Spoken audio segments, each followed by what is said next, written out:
I'm gonna grab Leslie by his shoulders and face him towards the potato nun. Apologize. I would never apologize to some sick, eldritch fuck wearing the clothes of a woman of God. Show us what you really are.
Hello and happy Saturday, friends.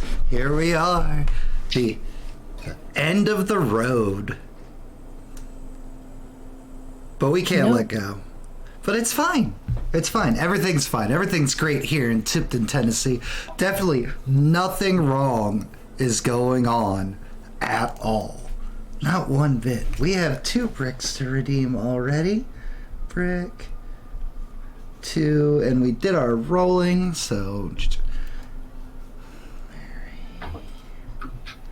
and we owe a brick to boom. Leslie, perfect. Leslie and Mary will be getting bricks from their fellow players already before we've even done. But happy Saturday. I am DM Daddy RPG here to bring you the happy fun time tabletop shenanigans through this our weekend. We are joined by Leslie Clark, the triumphant return of Futter Guy.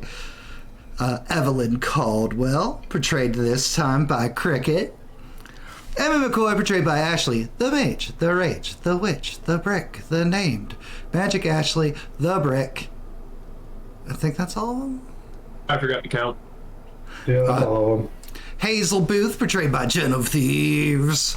And Mary Davis, portrayed by Artie Do 2. Guys, it was a very interesting time last week out there in Tipton, Tennessee. We're gonna do some recaps, and this time we're gonna start with Hazel. Well, as we were coming in, we rolled across a skinned body in the woods, which Mary just really wanted to spend time with and get to know. And then we followed that trail to just a mysterious shack in the woods in a clearing that was for sure not holding something we shouldn't see. And they actually left it alone. Bizarre. It was weird. Emmett McCoy. After Mary and Hazel had wandered off into the woods for a little too long. Woman's plumbing. That's right. I decided to go after them into the woods, met up with them at the little shack. We met the sheriff who has been missing for a week already. He had been missing since last night, the previous night. Yeah, it was only like a day. So who's been missing for a day? Hazel urged me to stop running my mouth and telling him about our group. And you gave her like 5 head pats in the span of like 20 minutes. One more. Yeah.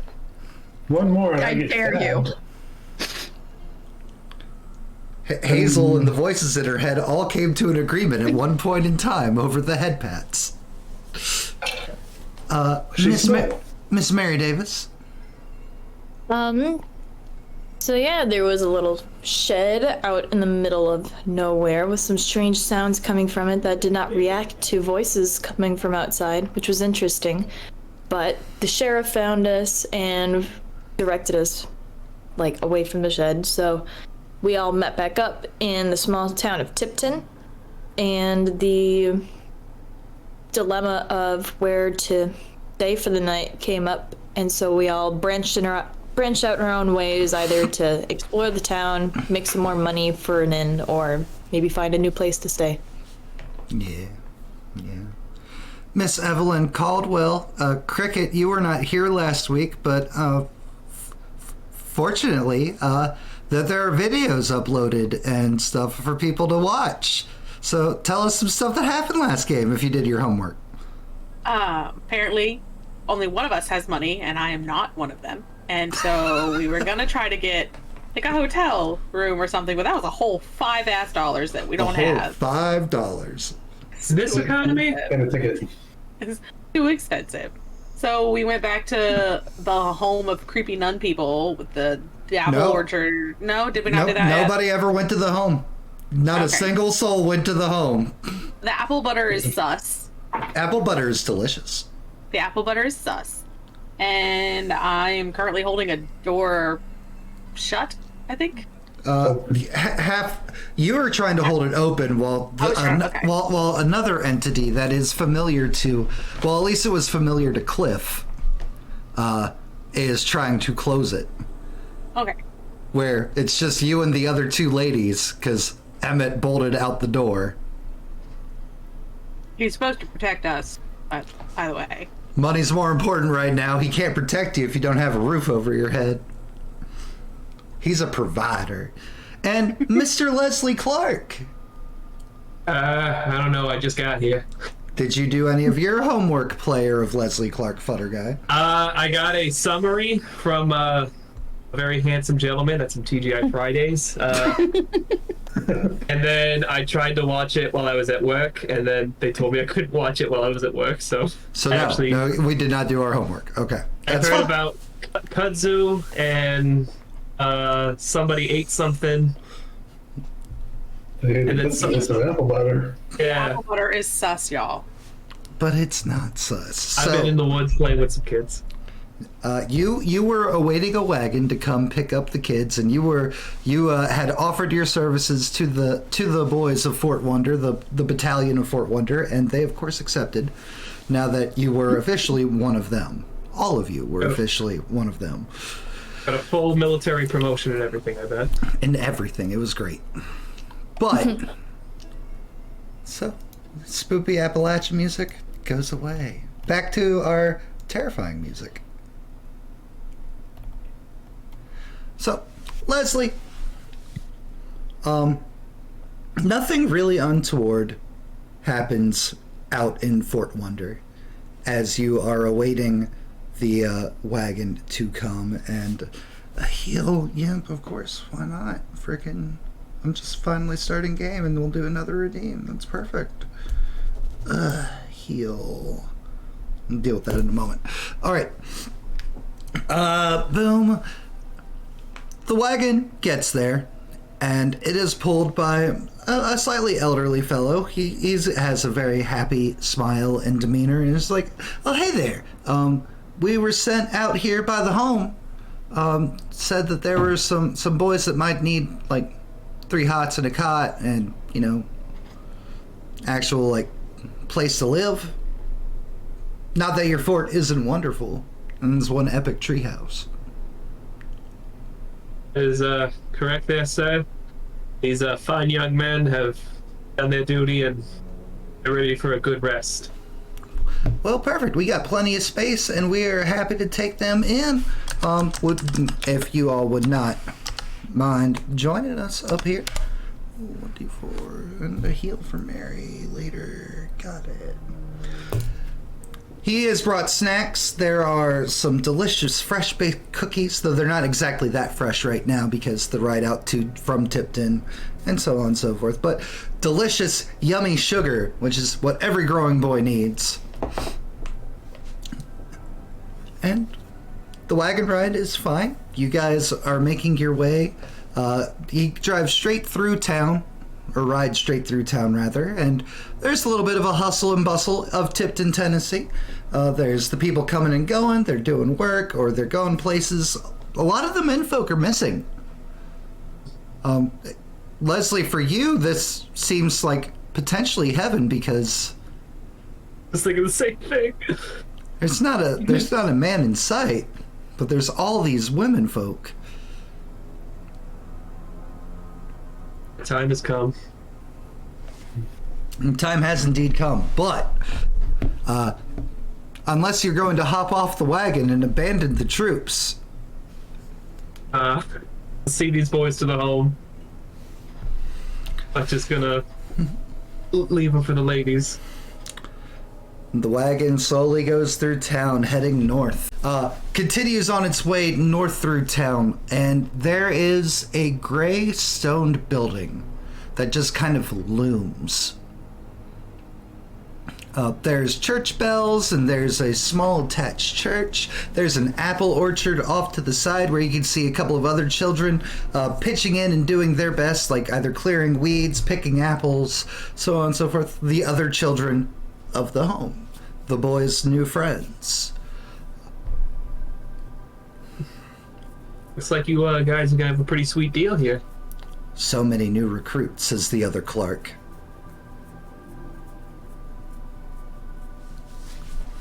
Hi, Commander. We might have to expand to include the lady folks. If there's one thing we've learned, is that girls do not have cooties, and they are in fact able to be helpful. Oh, well, buddy, you have no idea. Got no idea. With expansion now, y'all. This is young Commander Clark. With expansion, it is our duty to welcome all comers that are willing to join the battalion. The old man just kind of like chuckles, like, absolutely. I'm glad to see such progressive and forward thinking from our young, bright future. All right, boys, let's go find you bunks, and then we'll start the introducing. And there's, just like him, there's a similar old lady who seems to be waiting, and the lady of the house, kind of, and she's welcomes them in, like, gets names and ruffles hair and, like, hugs if anybody wants a hug, and leads them inside. Leslie, you're welcome to continue accompanying the boys, or do whatever you want. All right, I'm gonna turn to the young clerk and be like, all right, Commander, I'll come and check in on you later, but I have to find my previous group of friends. I give them a little salute. All the boys salute you back and turn to head in, and as they approach the doors, like the doors almost like perfectly timed open up on their approach, so they don't even break stride. And two very similar, like, could be sisters, nuns, are holding the doors open while a third is standing in the doorway to welcome them in. They're wearing nice gray dresses, collar buttoned all the way up the front. They're attractive. They are well put together, but it could just be the nun outfits, you know. That's maybe why they all look so similar. The boys, like, are ushered inside the home. Leslie's not going to risk his eternal paradise for some nuttery. Want to find his friends. Okay, and the doors, once the last boy crosses, are drawn shut to the home.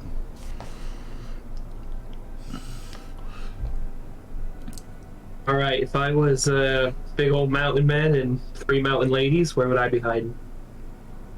The chortling of a pigeon by a fence post. And I'll whip around. Reggie! My dude, my buddy! Oh, good to see you.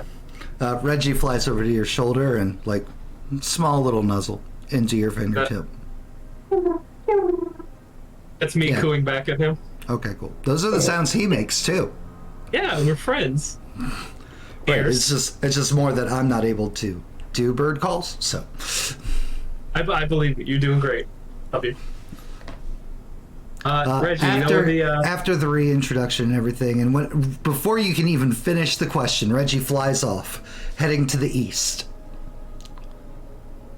All that bird in the worst situations. We're going after my pigeon. Meanwhile, back out to the east. Emmett. Hi. You bolted through the doors to go try to find your pay. Correct, because Evelyn managed to hold the door open just long enough for me to get through. Yep. I'm continuing with what I was doing. I'm going up to the farmhouse and knocking on the front door. His name was Mr. Parker, right? I don't remember what their names were. Thought it was, for some reason I thought it was Conklin, but I could be wrong. I think it was either. See, I wanted to say Jenkins. Jenkins, there we go. Okay. Thank you.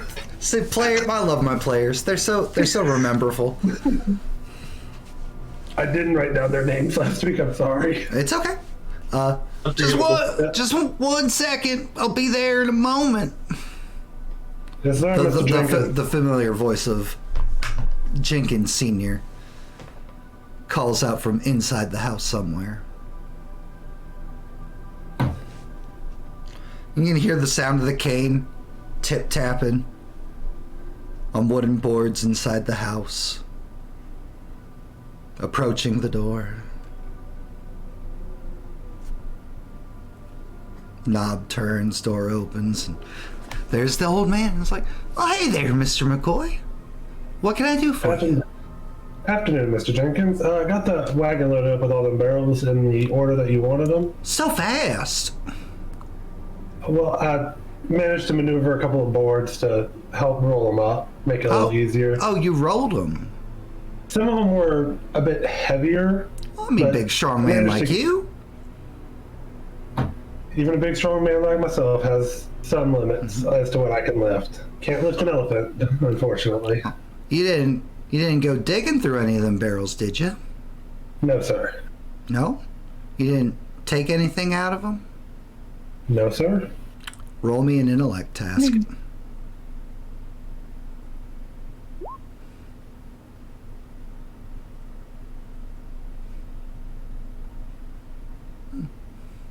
Okay, well, you seem like a trustworthy sort, Mr. McCoy.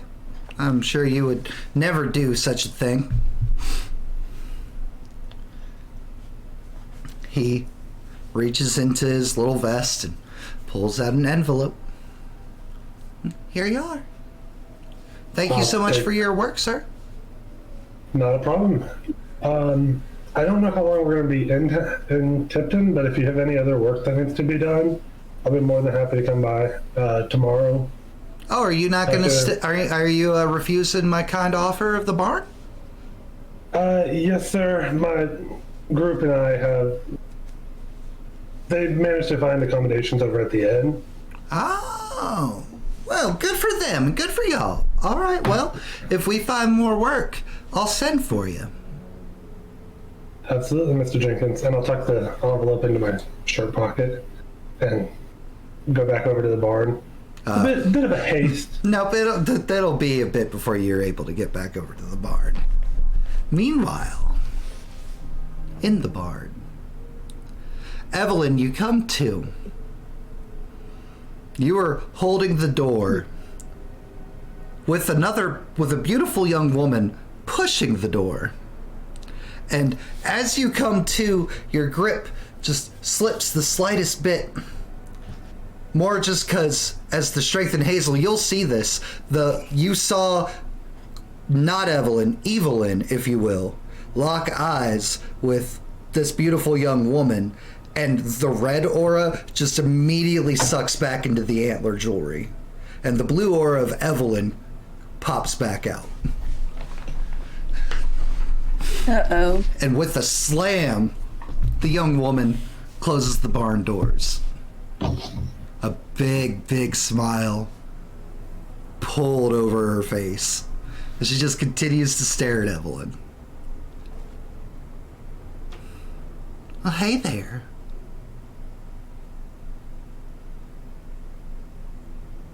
Evelyn's gonna look around, confused as all hell,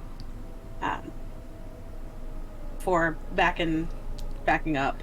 Well, I am so glad I decided to stay in town for a little bit. It is so rare that I get to meet one of my brothers and sisters. Who are you? Why, I'm Caroline Jenkins. All right, we all know at this point. Can we not? Do we know? She don't look like she knows. She just got back. Leave her alone. No. What happened? You were not you for a bit. I can tell you what hasn't happened. I understand that I wasn't me for a bit, but why am I back now? Oh. Well, you see, you guys are breaking the rules. And, well, since he, and Caroline will give a little, like, gesture to your antler jewelry, while he normally does the heavy lifting. Well, you see, it's been a while, and our daddy demands what he needs. This time, because it's been so long, and maybe it's just a punishment, maybe it's just a reminder, you do whatever you want, of course. But, Evelyn, you're making the sacrifice this time. What sacrifice? Caroline, kind of eerily, in a similar manner to Mary, of tee-hees. It gives a small pat to Evelyn's shoulder. Enjoy. Evelyn, you want to explain? Not much. I'm not the one who does any of this. I don't. 2 hearts, a stomach, an eye,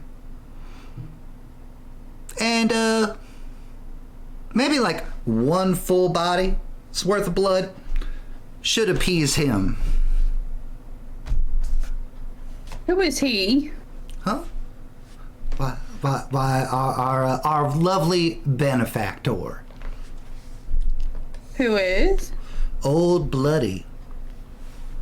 Hence the blood. Would that be familiar at all?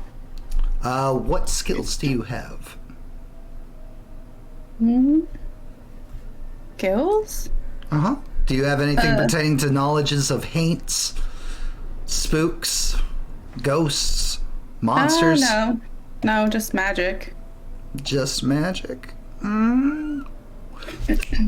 You can give me an understand magic roll. That'd be an intellect task. Okay.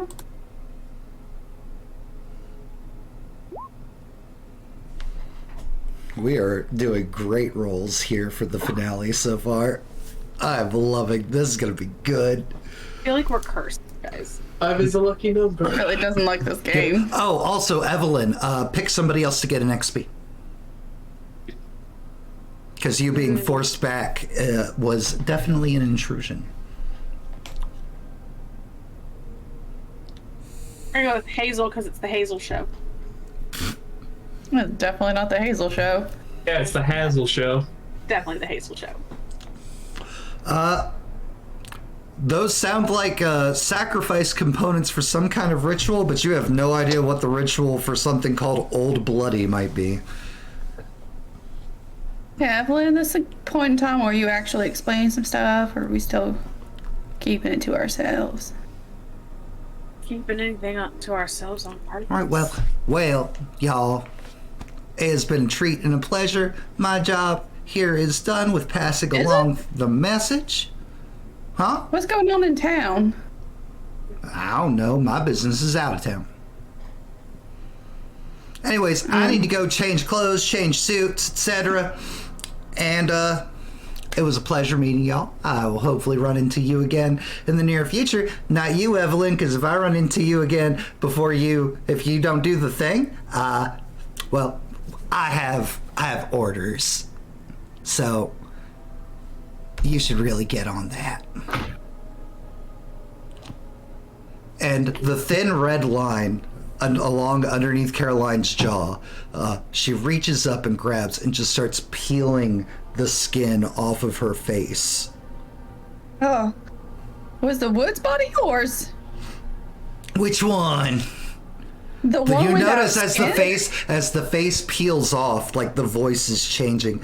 And while it is grotesque and horrible, a skinless talking body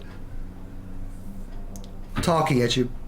At one point in time, if he had his skin, this was probably a handsome individual. I can fix them. Yeah,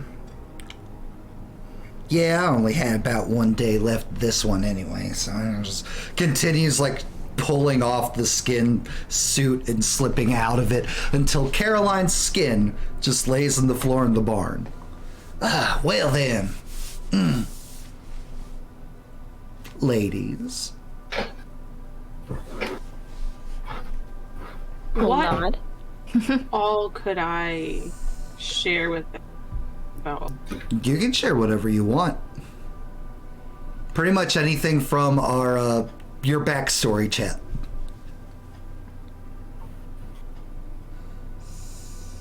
We cash in all 10 of my redeems to give everybody. That would only require 1.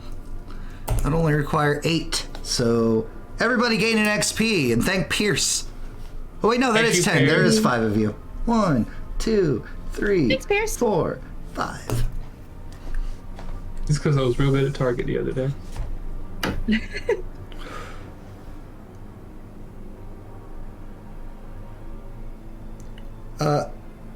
Miss Mary Davis, you can go ahead and lose just from kind of like the creepiness and also because, you know, different entity than yours, we'll say. Lose 2 intellect, takes 2 intellect harm. That is one of the bricks from earlier from your fellow players. And heal 5, which is also redeemed from one of your fellow players. So nothing changes. Got it. Perfect. Good. Boom, boom. See, all of those are from the same person. And not Caroline grabs hold of the door handle, and there's just a bit of a squelch as like the unskinned flesh grabs hold of the wood and pulls it open. Right into Emmett coming back down the path. And Emmett, there is a skinless, grotesque thing stepping out of the barn. He's giving polite waves and big smiles at the ladies inside.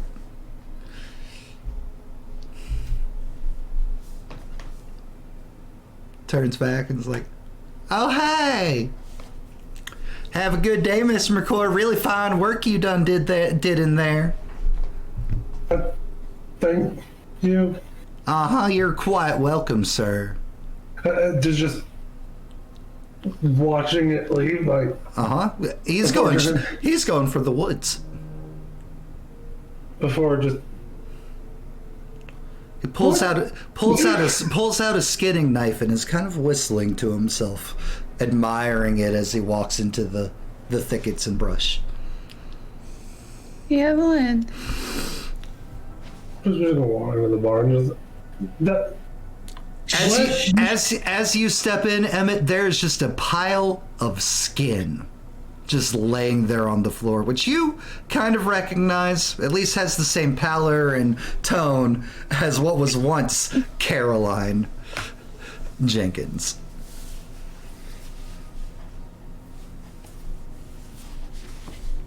We all have a lot of questions. Now maybe not the time.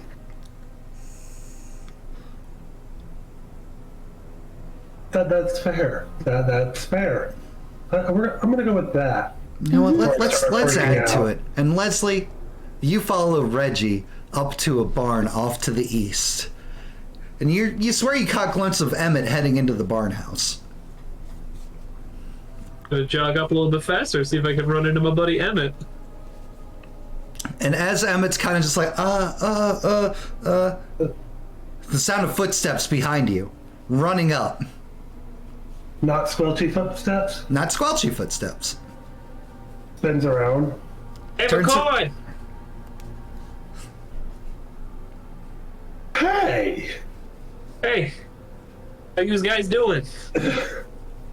Oh, There's been welcome a back, lot Leslie. that's happened in like the last 5 minutes.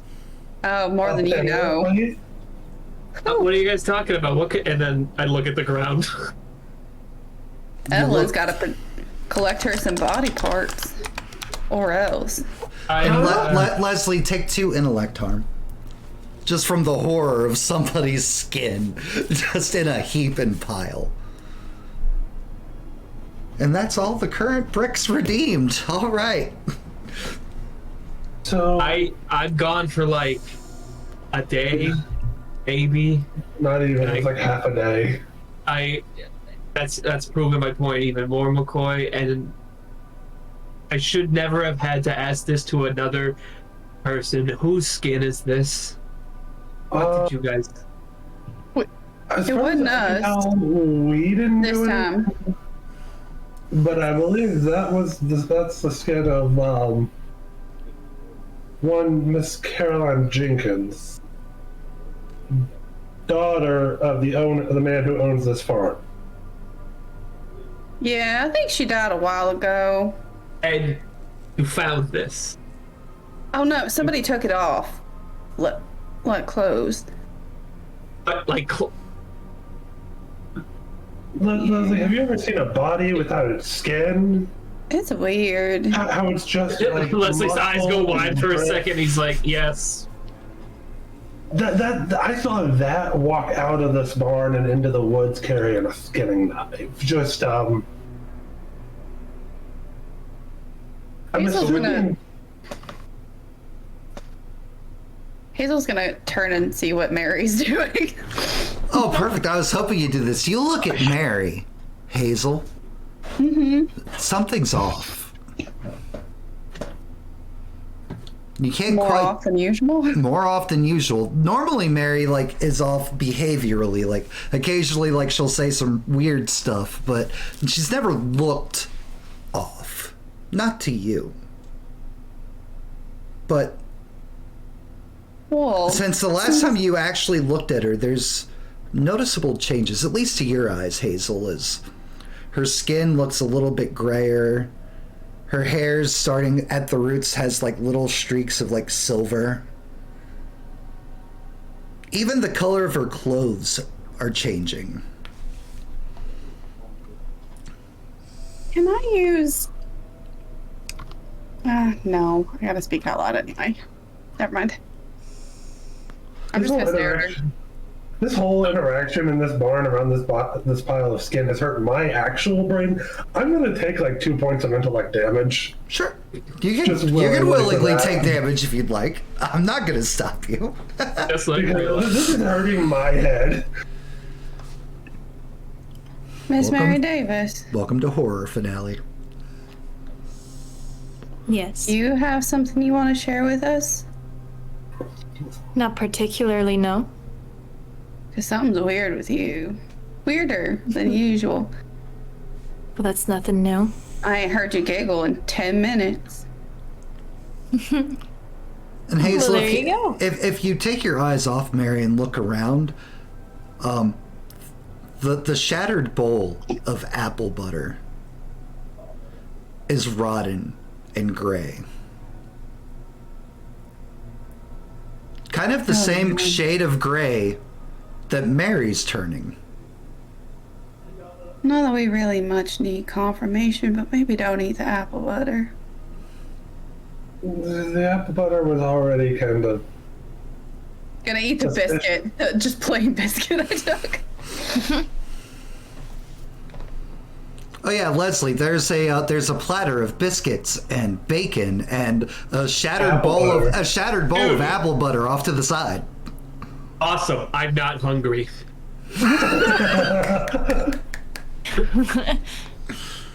On the plus side, guys, I'm gonna pull out the envelope. Got paid for loading the barrels.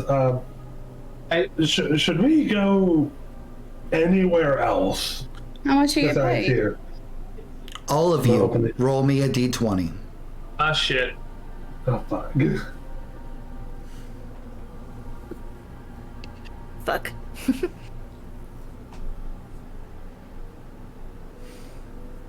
Oh no! Oh my god! So for everybody except for Mary and Evelyn, somewhere off in the distance, here on this farm, honk. Then more honk, geese-like honking from somewhere. And Leslie, for you, it's like, is that fucking geese? Oh fuck. That makes more sense. What And are you talking Emmett, you about? said you went to open the envelope? Mm-hmm. There's no money inside the envelope. Just Oh, a you got small phone. handwritten note. You'd have to fold it open to look at it. I'm I gonna, don't look like no money. I'm gonna open it and read the note. Just one word written in there. Liar.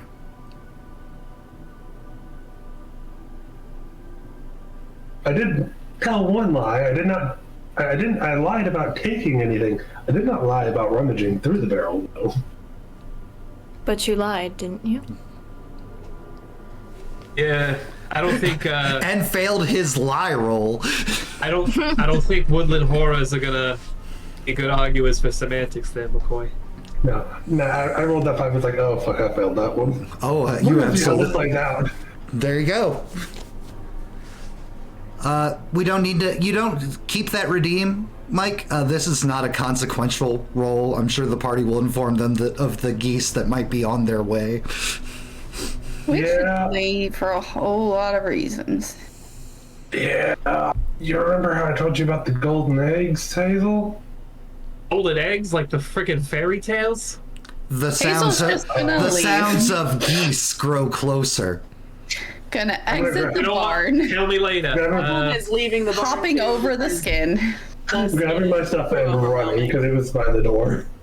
Evelyn, for Walking out the you, barn. you get to the door and you hesitate for a moment. Something in the recesses of your memory from when Cliff was in charge. Normally you don't remember things, but it seems like you're having a guiding hand. Skint Tom told you what you need for the ritual. One of those items was a stomach. And you remember Emmett telling Cliff about a bag that had a stomach in it here in the barn. That would at least be one item that you don't have to take from someone. hesitating at the door, Evelyn will turn around and look at Emmett.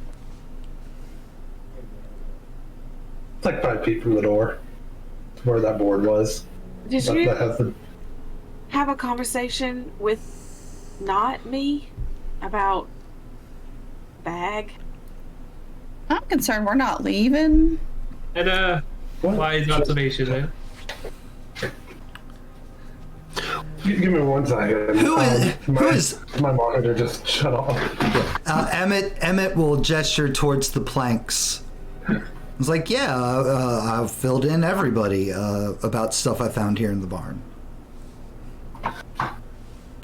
Who's at the door? Leslie, you were the last one to come in. Are you still by the door? Wherever I walked in and saw. I am now by the door. Body, Cool. That's All right. probably where I am. Leslie, Hazel, you guys both rolled phenomenally well, so I'll just give this to you without the need of another roll. A flock. Maybe 10 geese waddling towards the barn house. The one at the front, slightly larger than all the others, wingspan goes up. Not to fly, just to make itself larger. And it honks. And as it throws its head back, a gout of flame just leaves its mouth. Hey, Mr. Clark, is that a normal goose thing? Not You know, that I've ever seen from Ansa domesticanus. Hey, y'all. We gotta go. We should really go. I'm just gonna start. It's like the gout of flame was as if it was some kind of charge symbol, as all of the geese, rather than slow waddle, begin to advance at the barn door. Full goose charging. Evelyn will emerge from the barn. It's almost as if they understand what you're saying, Hazel. Like, you keep saying we need to go, and this is just spurning them on to act quicker. Is it? Are they coming at, like, the front door of the barn where we're standing? How far away are they? 20 yards in closing? You know what, y'all? This might be a problem. Get in the barn. Get in the barn. Oh, we're gonna stay in the flammable barn when we just saw that friggin' goose breathe fire. We gotta run. All right, Hazel's gonna take off running. Evelyn, give me a speed task to see how quickly you can get remove boards of wood to get at this hidden treasure of a bag. Oh, yay! Oh, hell yeah! Maybe He's only it's gonna roll good for body parts tonight. maybe it's the fact that you know how important this actually is, because you don't want to see what happens if Old Bloody does get mad at you.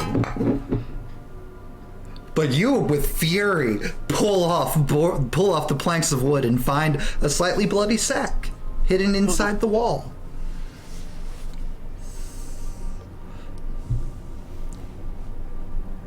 For now, Evelyn will just grab said bloody sack without really thinking and book it. She'll worry about the grossness of what she has just grabbed in a little while. So you're currently in the back because you were doing this. Yes. Hazel, you ran. Leslie, I'm guessing you ran. Is there any way I can, like, run and try to draw their attention? Hazel. You know what? I'm not going to say no. Roll me a d20. The task is eased if you have handling of animals or anything like that, but I'm pretty positive you don't. I believe that's one other particular person. Maybe two. You're talking to me, right? Yes, I'm talking to you. Okay, just checking. Talking to me? I was talking about you and Evelyn. Let's see. 9. Some of the geese peel and are heading towards you, Hazel. As you like make a racket, you bang along the wall. You're like, "Hey, come get me!" Nah. But Mother Goose and the two at either wing do not. They seem laser focused on the biggest of you.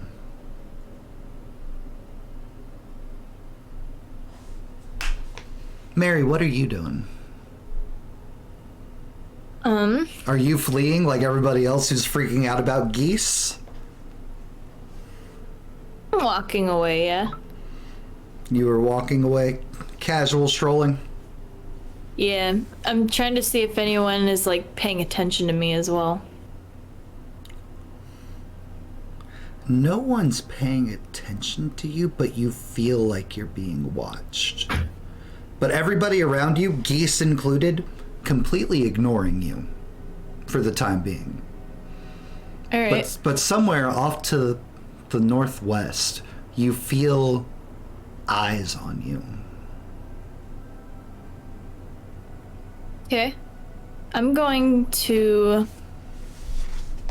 slip into somewhere out of sight. Not hard. And then, huh? That's not hard. And then I'm curious, what's watching me? Is that a D20? I'm not going to make you roll that. You do not see anything. It's more like feeling that you're being watched. There's nothing physically there watching you, but you're being watched. Something, someone sees you.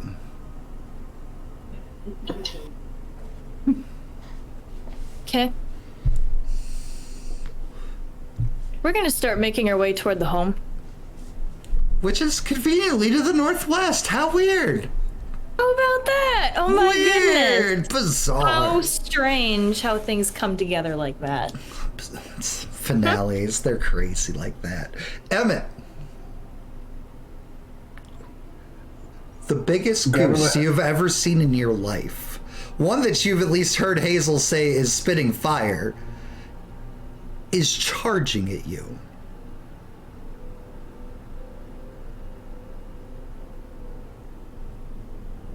Reach into my bag. I'm gonna grab the golden egg.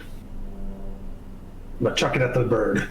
The goose hisses at the sight of you holding its egg. And Leslie, Emmett was not bullshitting. That's a fucking golden egg in his hand. And he How big is it? like the size of like my face. Yeah, it's a big ass It's a egg. big ass egg. Boy, you dumb bastard. Emmett took- and as you call him a dumb bastard, Emmett chucks it. And you hear the goose Can I hiss. reroll for that? Is that for you chucking it? Mm-hmm. No. Okay. I mean, if you want to spend an XP, you can. No, don't let him do it. Oh, Keep it interesting. By the Mandatory. rules, people are allowed to spend XP for rerolls. Right, no, I'm teasing. Nah, fuck it, we're gonna keep it interesting. I'm bullying. Emmett goes to chuck the egg, and it lands maybe like 3 or 4 feet in front of him. It just completely fumbles out of his hand and thuds into the Heavy gold grass. bricks onto the grass.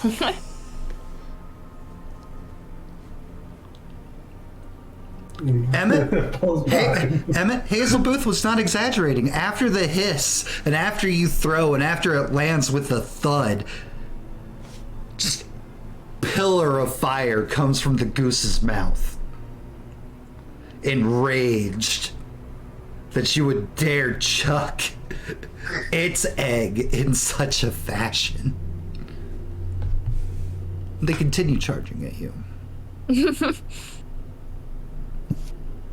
And Evelyn, as you are the last one leaving the barn, you will see a goose, a fire-breathing goose, larger than your average goose, charging at Emmett. Larger than your average goose. Is it larger than your average? I'm picturing this thing's like the size of a house. I'm imagining ostrich. I was No, thinking more no, like that- a large dog. There you go. Thank you, Evelyn. Not to that kind of proportion. Or Oh, I could punch this goose. you could you could attempt to punch this goose. Basically what I do every time I go to the duck pond. What? They bully the ducks out of their food. It's not fair. Someone has to equalize it. Cover chickens. Anyway. So, Hazel, give me a speed task. Okay. Because you're drawing away geese, but I imagine you don't want to be caught by these geese. I would like to not be, but I'm not sure that's enough. Well, these I'm a geese, wolf. these geese do not seem weird or peculiar like Mother Goose, and you are currently outrunning them. Whew. Don't trip and fall, don't trip and fall.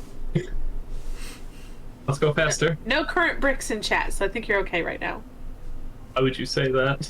Why would you say that? They don't need to be bricks. Even beyond that, I could just attack when I want to. But currently, Hazel is outpacing the normal geese. Currently. Evelyn. There are options here. There's a large fire-breathing goose charging Emmett. There are normal geese chasing Hazel. Leslie looks like if he's deciding gun or fist for how to deal with the geese situation. Give me an intellect roll.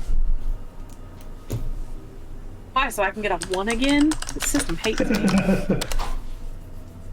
Not the 4. No, that was me. That was me for the next brick that's coming. Uh-oh. Hey, I won. I'll spend an XP so you can reroll that. Me. I'm gonna- me. I'm going to spend an XP so Evelyn can reroll that. Just Okay. love that you called it. Right?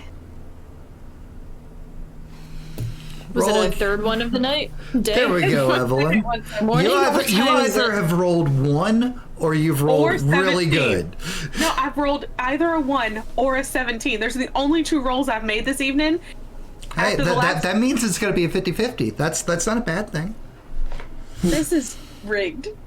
But This is rigged. No, I want to know what the real odds of me rolling a 1 and a 17 back to back.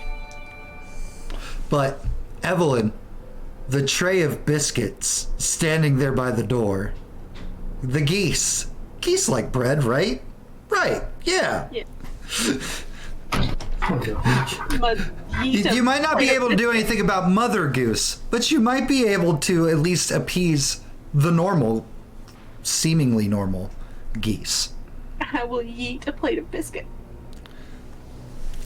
Hazel, you're drawing, and Emmett, the 2 that are flanking Mother Goose, all the geese that are not the fire-breathing one kind of veer off as, like, from the barn door, the tray of biscuits goes flying. And glorious, satisfied honking as the geese converge on the biscuits on the ground. All except for one. Take it off with Hazel.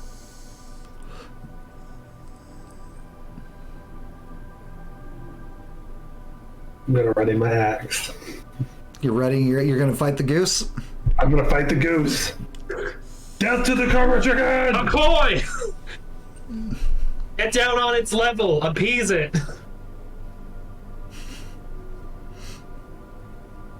No. Make yourself look not like a threat. As Emmett grips his axe tighter. Just no. Matt, is Reginald still on my shoulder? Or did he fuck off?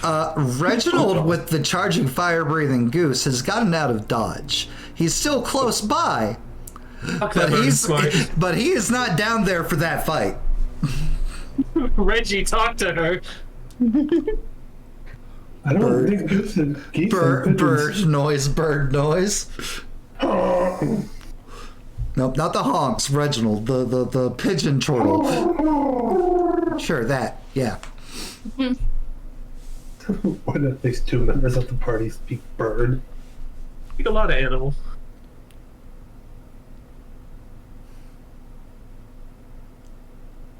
Position, delete your account.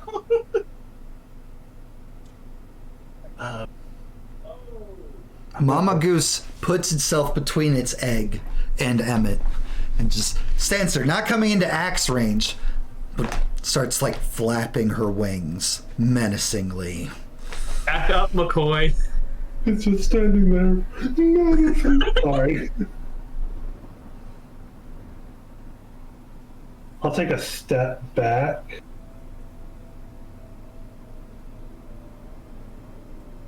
She is still defending her egg. Just trying to see if it's going to follow me or if it really just wanted the egg back. The eyes are trained on you. The head on the long neck continues to like move in your direction. She is not advancing on you anymore. Crouch down.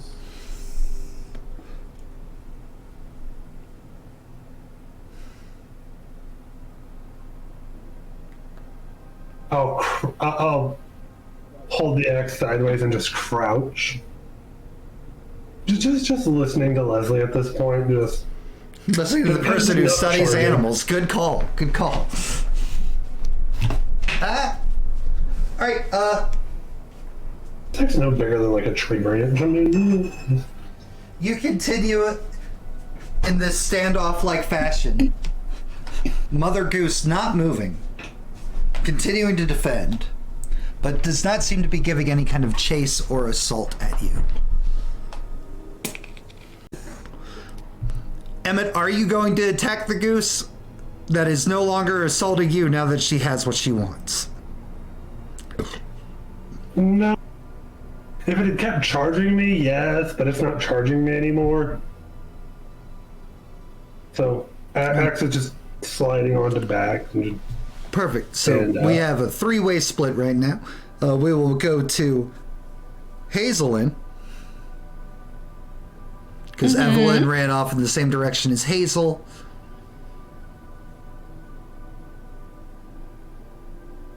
You guys get around the side of the barn. No goose giving chase now that they have delicious, delicious, wonderful baked bread. Okay. Then their stomachs can expand and they can explode in horrible, horrible. I thought that was rice. I shouldn't feed the bread anyway. Feed them oats or peas or corn. It expands like a sponge in water, though. Once they expel, their stomachs will explode. Huh? Good to know. Hazel, you're Just have fun at it. Hazel, you're standing there with normal Evelyn, holding a bloody sack.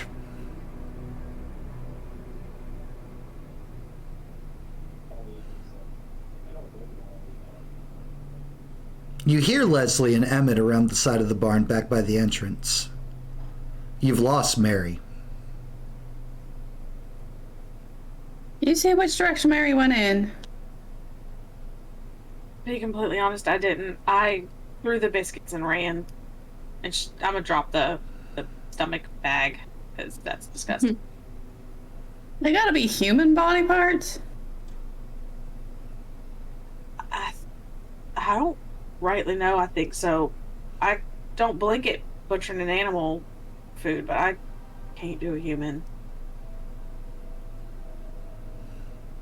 I don't think an animal's gonna cut it. You will do a human.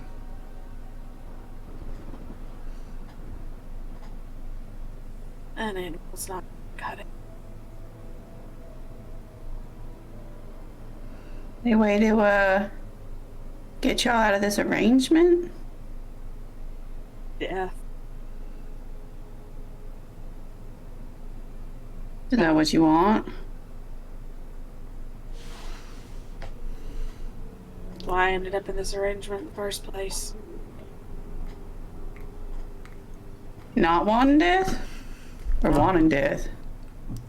Choosing life is how I got in this.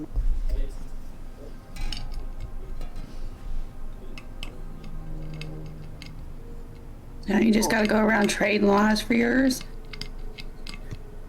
I don't clip that. I'm not really sure that counts. You know what he's doing. You let him do it. More of he does it so that I don't have to. So you want him to do it for you. And we both get to live, don't we? And if he's not technically living, Well, if you want him to murder people for you, this is just about as good as you doing it yourself. omission and all that. That's not how that works at all. Works for me. I don't know. I don't think I'd want to go on if that's how I went on. I just got to listen to some bullshit all the goddamn time. No consequence. Hazel, normally when you talk bad about them, they respond in some way. Nothing. Maybe they're scared of geese. I think everybody's scared of geese. Devil incarnate. You're not getting out of this conversation that easy. Try. Emmett and Leslie, I'll allow you to wander to the side of the bar you saw the ladies go to at this point. Okay. I'm like patting McCoy on the shoulder. I'm like, see, good things happen when you listen to me. Just sell I'll it survive. made for money because it's solid gold. You never heard the friggin' Golden Goose tales when you was a child? And now you didn't get paid. How'd that go for you? No goose, no egg, no money. I'm gonna look around and realize that Mary is not there. Was it Mary with you guys? No, she was your best friend. You just gonna go off with her.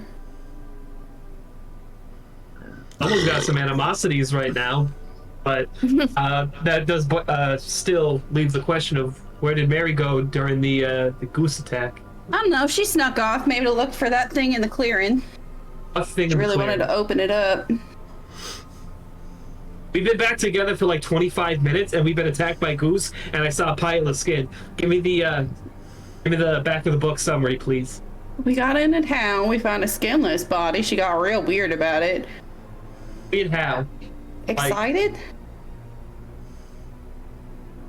Now we follow the track into this clearing in the woods, and there was this meat shack house thing. It was all locked up, and we could hear something inside, but she really wanted to find out what was in there. Then the sheriff wandered across us. Emmett told him way too much. Then we came into town looking for a place to stay.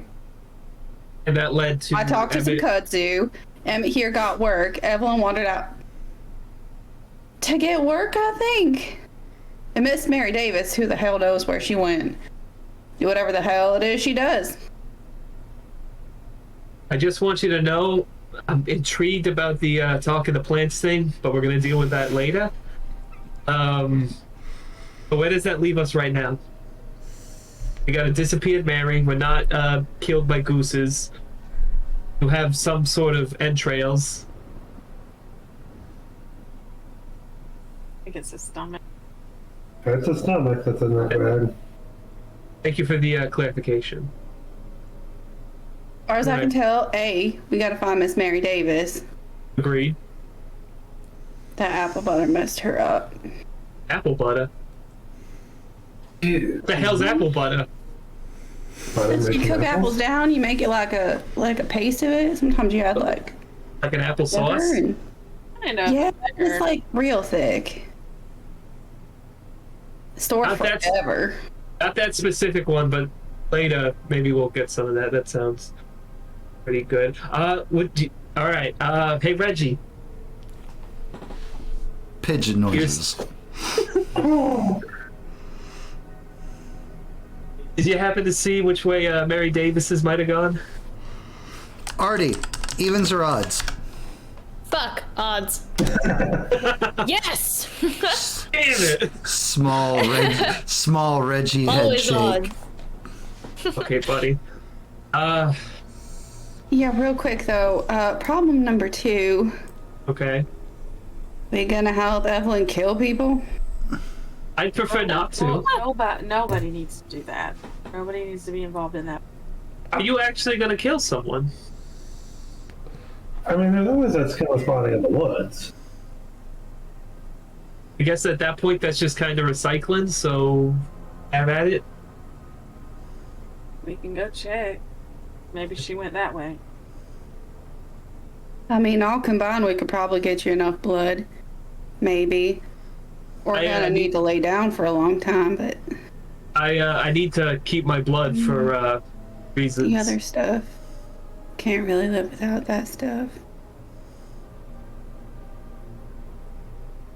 Stay away from my Okay. organs. Head off into the direction of the original skin body we can. Right, so you are heading southwest.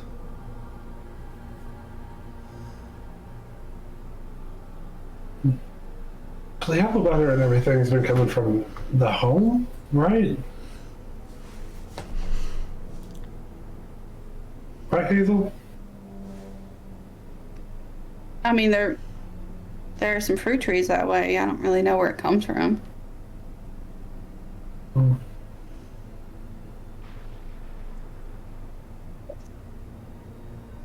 I don't know. I'm just All I gonna know call is there's Evelyn. something with kids getting snatched out of bed, so Wait, kids are probably not real safe. What? wait, kids getting snatched out of bed? Yeah, I was looking at the kudzu and I saw a vision. Where would they snatch out of beds from? I don't know, it was real dim and dark and sad looking. Dim, dark, sad looking. Like a gray stone building with some apple trees outside of it, perhaps? I didn't see no apple trees outside of it, but gray stone.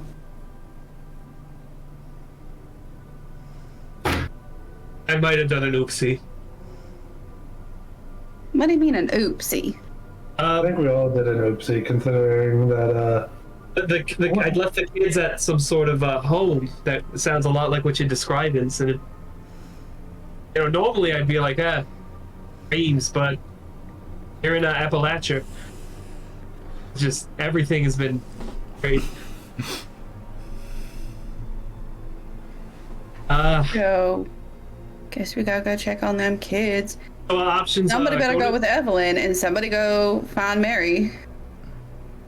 Leslie, go with Evelyn. That way you can see if you can get caught up on that whole, everything that happened over there. All right, so me and Evelyn's are going to look at a corpse and save some kids. You guys are going to look for Mary. Is that what I'm gathering? You would note that Evelyn is going the opposite direction of the way to the home.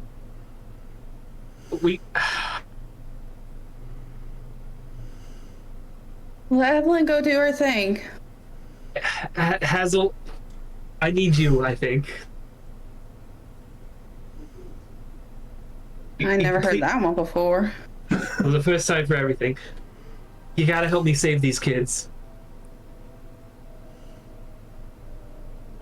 Well, Emmett's more a fighter. But you have the, woo and such. Yeah, I think Miss Mary Davies might too. She's not here. Apparently she's doing a something around, I don't know.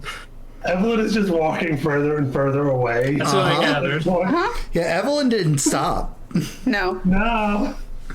Let Evelyn go and do what she's got to do, unless you want to help her kill things. I'd rather help save things. Then leave her be. All right, so Evelyn's the non-factor. Who's She's helping either me going to be save these fine or kids? she's going to be dead. I'm not really sure dead would be that bad at this point for her. When did this turn into the trolley problem? She's got that other personality thing. Yeah, What was yeah, that punch- thing that you were talking about? Punch Evelyn can handle this. Yeah. Hazel, you know Punch Evelyn is sealed away right now. Yeah, I don't know. Not Evelyn's really going to be a whole lot of help. Listen, worst case, she's wandering around the woods scavenging bodies, and we'll get back to her once the children and Miss Mary Davis are fine. Cool. So who's helping me with these kids, or am I going with me and Reggie? Can you? I think the three of us and Reggie are going. So Okay, so we're not looking for Yeah. Davis. No, we gotta look for her. She's either in trouble or she's making trouble, and I don't know which. Decisions! Mr. Needs a decisions! Mr. Clark, can you send the pigeon Hi, Liam. to keep an eye on Reggie. Evelyn? Reggie, And then he can let us know if she's actually in trouble or just whatever. alright, Reggie, if Miss Evelyn is in trouble, The biggest doe-like eyes.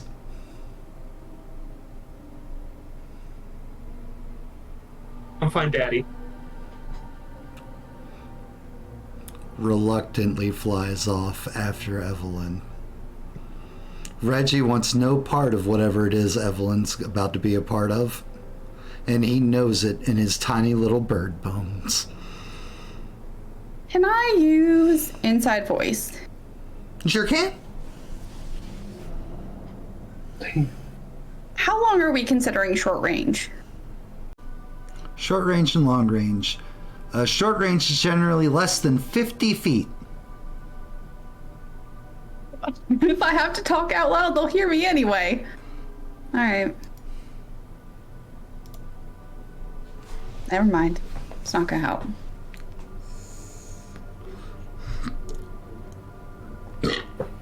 Miss Mary. Mm-hmm.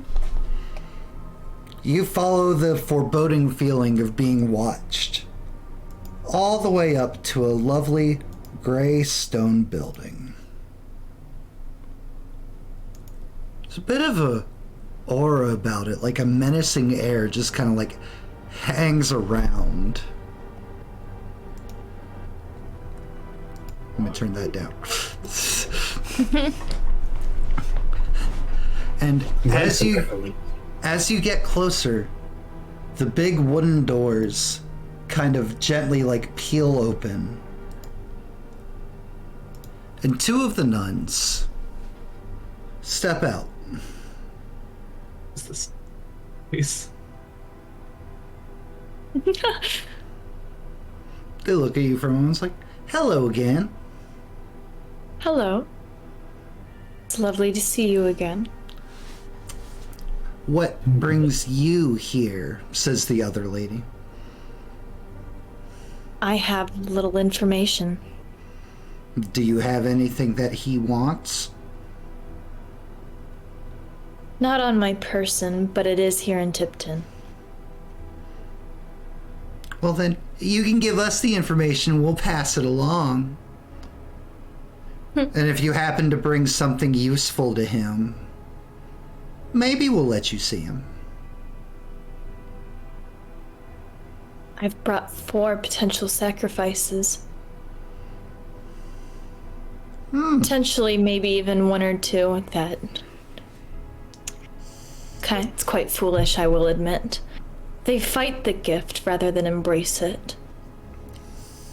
Well, people are weak. But the best of all, they become suspicious of me. But I've held their trust long enough to make it here. There is one named Evelyn who wears a piece of his crown around her neck.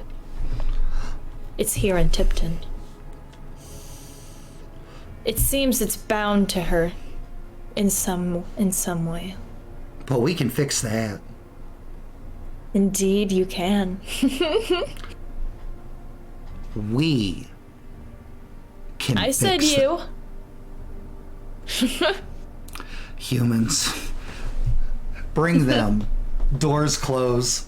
They go back inside. Well, shit. Chat just exploded with the reveal.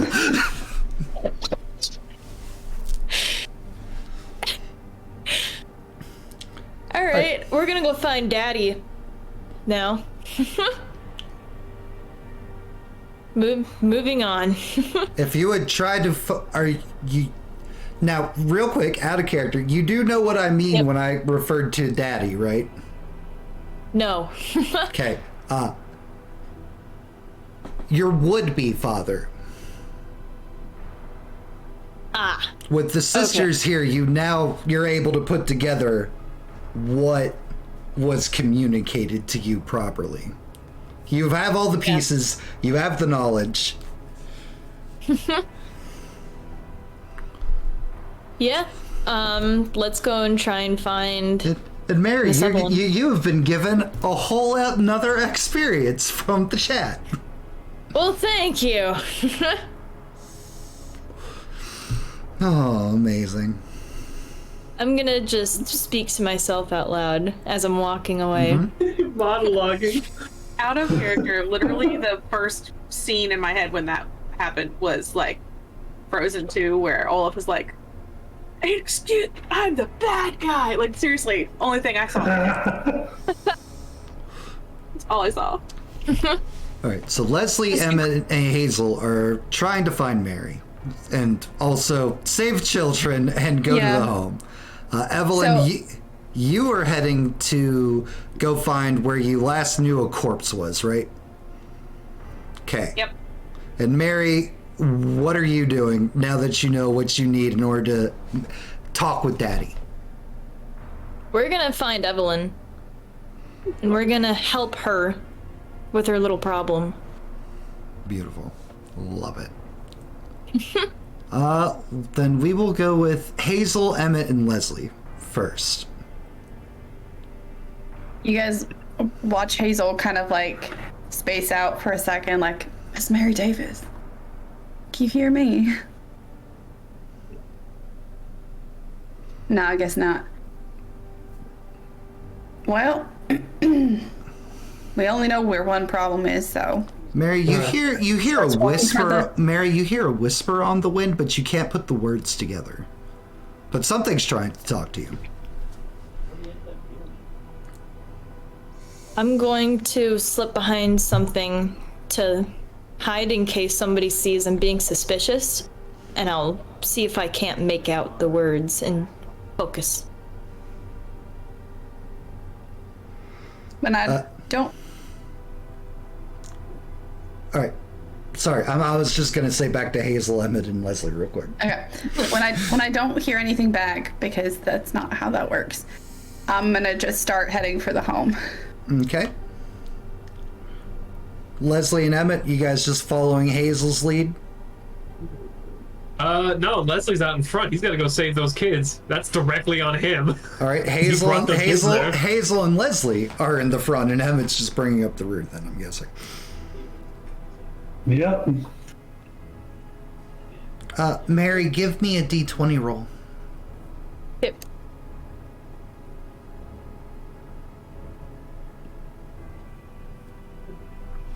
You hide yourself away, and you tuck, and like you're listening to this whispering on the wind, and Hazel's talking to you, but she's so far away, but she's embracing her power. Oh, that's good. And A proud little smile, a little clap. but as you walk, or as you sit there and like figure out what the next steps are, you'll see Mr. Clark and Hazel and moving with more purpose towards the home, and Emmett kind of like lollygagging, following behind, like ready for a fight. At this point, you know what Emmett looks like. He's ready for business. As they advance on the home. Well, they have no idea what they're getting themselves into. I'm just gonna stay hidden. But noticeably, Evelyn is not with them. Perfect. All right. Evelyn, you make your way south into the west, back towards the entrance to Tipton, and you're heading through the woods. And you're brushing and making your way in. Give me a D20. This is a speed task, by the way.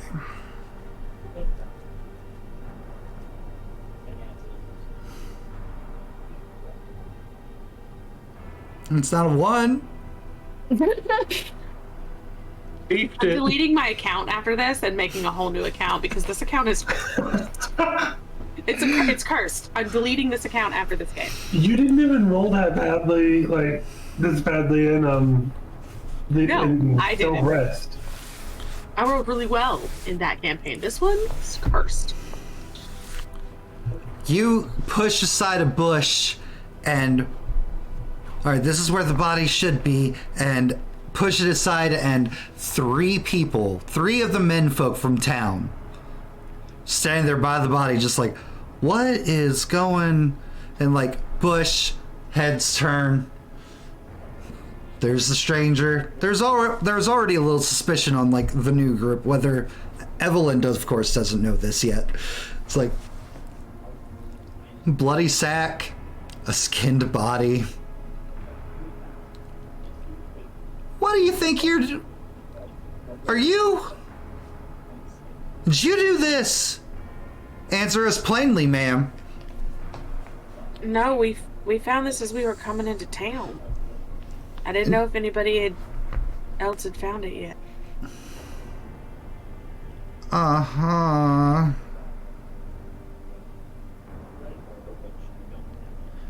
What? A couple of the men, like two of the men whisper to the one up front that's been talking with you, and it's like,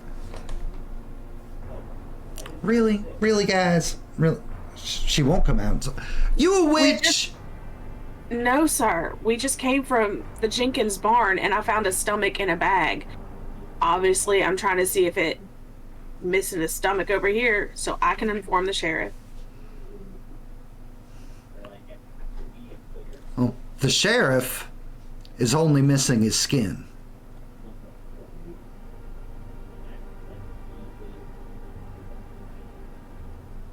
They say standing over the body right here. What I get for not doing homework, because I forgot he was dead. You guys didn't know that this was the sheriff. Oh, okay. No, we didn't know it was a skinless body. Oh, okay. Oh, holy crap! I just put things together. Finale. Wow. Finales. Yeah, like Artie's evil reveal.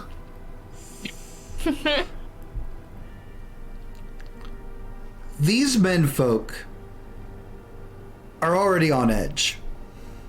They are now even more so with the fact that there's a bloody sack and you just confessed to stealing a stomach out of a barn. And apparently you knew about this body, that there is clear animosity as well as terror that you may in fact be a witch. And they go to like continue the conversation. They're fanning out a little bit, like putting more space between them.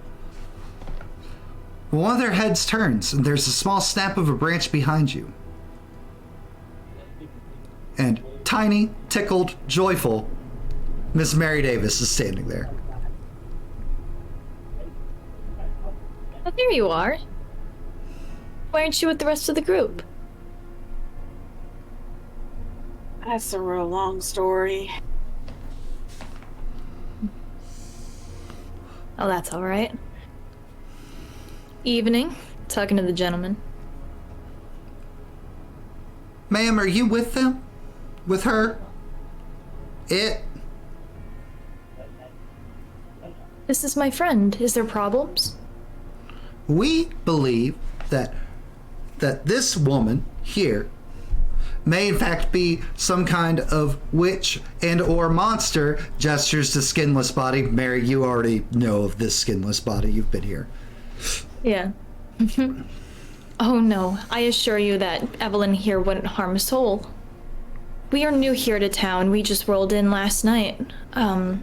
We learned about some disappearances. I'm terribly sorry for any losses you may have suffered. My friend is not capable of doing something so horribly grotesque. Roll me intellect, Mary Davis. Ah, shit. All right. Come on, tickled to re-roll speaker. that. Come on, tickled speaker. XP, You'd like to re-roll that? XP. Yes. Yep. Okay. All right. Can I re-roll that one? You sure can. It's the finale. Well, shit. That is enough. That is enough. right there. Okay. All right. If you were rolling purely looking for success, that is enough. Okay. Well, it's not safe out here in these woods. Clearly, gestures to skinned body. Mm-hmm. Who, Mary, you now know was the work of another entity of the inner dark. A different kind of daddy. A skin daddy. Y'all need to. I would highly recommend you guys, you ladies, making your way back to town where it's safe. Leave this danger to us men folk. How brave. Well, thank you. Have a lovely night now. Be safe. We'll try. And they will no longer. They seem more at ease from Mary's conversation with them, Evelyn. They no longer seem like they're ready to accost you. They need to go check on the Jenkins.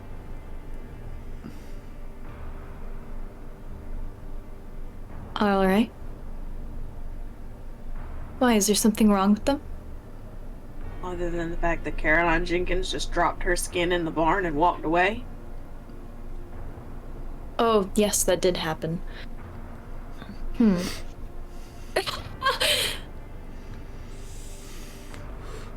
Why aren't you with the group? I've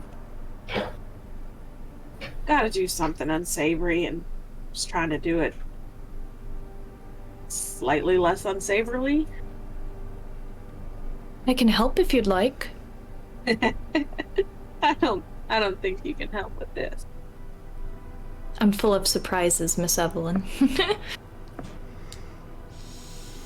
I can't talk about it here. I'm gonna walk back away out of earshot of the men. Oh yeah, I was assuming you guys would have moved on by Okay. now. Yeah. Kind of needed that corpse. I needed a few things from it. Like what? Well, seeming as it's already dead, I could pretend it was just an animal, and I needed a heart. Add it to my Well, bag. I'm sure we could find another one. I'd rather take one that's already done beaten. I don't do that myself.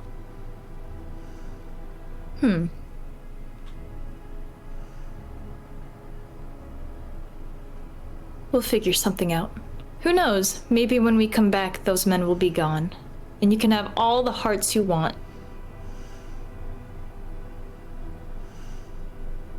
Might unsettling coming from you. Meanwhile, at the home. Leslie is running up to that door and just banging on it. I'm assuming it's locked. It is indeed quite fastened shut. Yeah, banging on that door, trying to get someone to come open the door. Leslie, unlike last time when you were over here, the children aren't out working in the field anymore. As the sun has begun to set, everybody has been brought inside, brought home.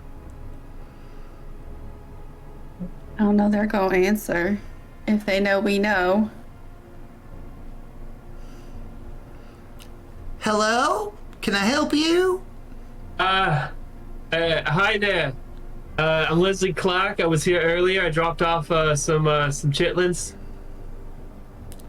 Some chitlins? We haven't received no chitlins. Realizing Children. he messed up his vernacular. Some kids, some youngins, as you call them. Oh, you're the ones that came from Fort Wonder. Lovely boys. How can we help you? Great batch of. There's been an era. These boys actually have a place to stay. They don't need to be at the home, so I can just take them back now. Why, all of them said that they don't have their parents no more. They're kids. They're not the brightest. Found them. Mr. Clark, we appreciate that you care for these children, but these are not yours to mind. Actually, if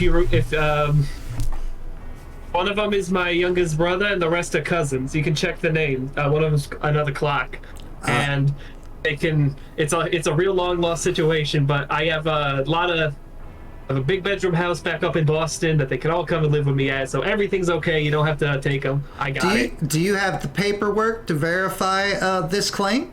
Because young Mr. Clark has said that he has no living family. That young Mr. Clark, he says the darndest things, but I'm sure I can get the paperwork. But if you just let me in, just so I can talk to them. When you come back with the paperwork, we'll allow that. I really think it'd be good for me to see the kids. Well, unfortunately, we have to do what's best for the kids, not for you, Mr. Clark. Hey, what y'all actually doing here? Sheltering children and getting them their home. No, the other thing. What other thing are you implying, ma'am?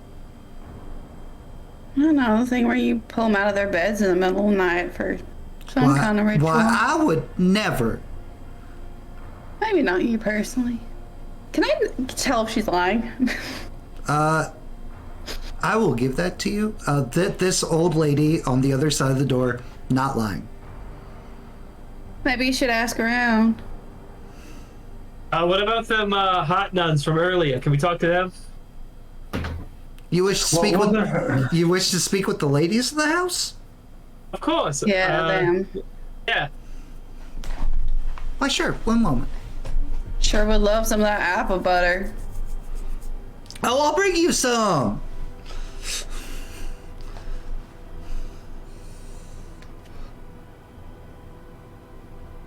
Well, while they're conversing and everything through the door, and it's just walking around the perimeter of the home, just trying to find potentially a way in. It's the Night Stalker. That there are, in fact, more large wooden doors. If you're just checking the perimeter of the home, that there are other doors that lead into it. They are all heavy-set wooden, iron-clad, barred doors. You know, like the kind designed to keep people in and from being able to get out. Yeah. That's about what I figured. Yep. How high up are the windows? Hi. Okay. Again, this place is designed for not ease to get in or out of. This house is a fucking prison. This manor-like structure that serves as an orphanage is in fact designed like a prison, yes. There's a guard tower with a nun that just has a long rifle just in case. All right, and as Emmett is elsewhere, door opens up. And there is one nun standing there. Hello. How you doing there, sister? I'm Leslie Hazel, Clark. she looks wrong. All manner of wrong. Just instantly grabs the back of Leslie's shirt. I can do this. I just see like a hot lady, right? You see, yes. Hell yeah. What are you? A nun. What are you? Or what? It's The father. wait. You said you was a nun. Yes, that's what I just said. She asked, what am I a nun of? Oh, The I father. thought you said, who are you? Which father? The father. I don't think that's the one you think it is, Leslie. Ah, How may I help you? I'm told that you want some of the children back. Yeah, need we to- don't want yeah. him to be sacrificed, so if you could you please. gotta forgive my friend here. She's a couple Abbott and Fulton, if you catch my drift.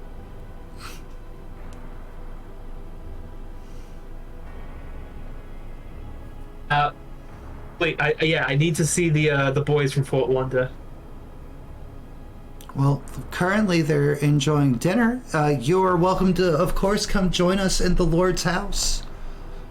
Perfect. No, You catch more flies with honey than vinegar. there's a lot of vinegar in there. Well, then we'll make some pickles. You feeding them that apple butter? Oh no, apple butter's not for boys. They need to grow up big and strong.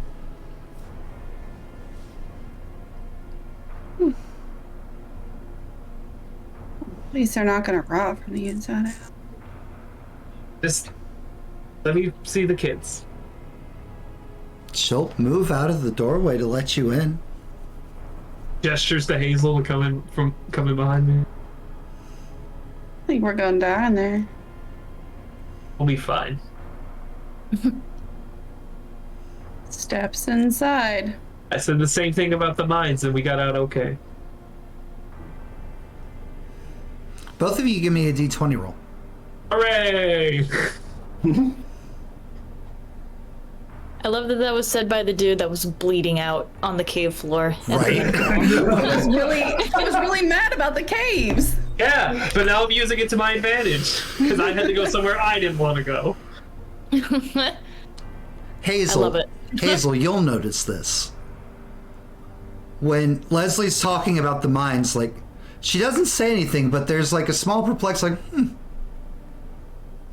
at the mention of you guys going to the mines and surviving, before she grabs holds of the doors and draws them closed behind you. You heard a bar low. Why, yes, a few refugees from that horrible disaster 3 years ago found their way here. You ever been? I have not, no. The last mining town I was in before I joined the nunnery was Tourniquet. You find something in those mines? No, unfortunately. What were you looking for in them? Oh, I never went into the mines. Mines are a place for men. Not all men. Not only men.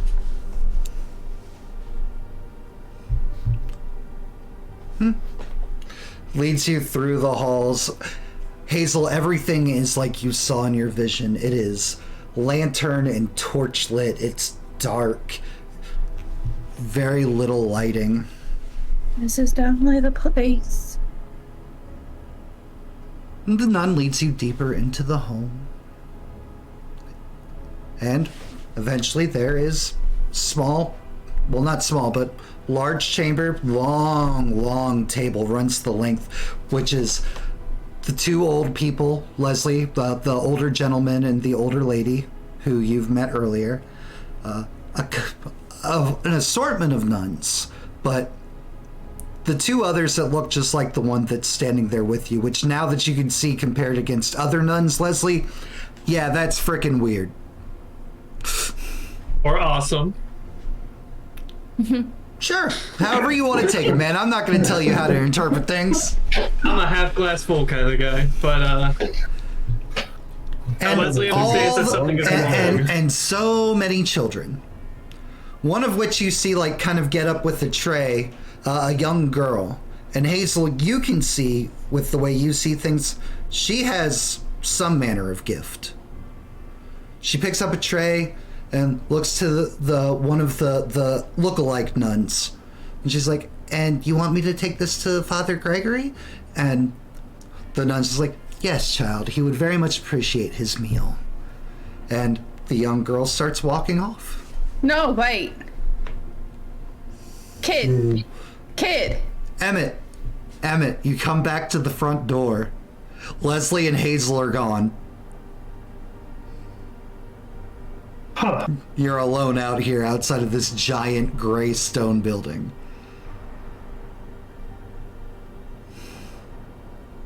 Either they left, or they were allowed to go in.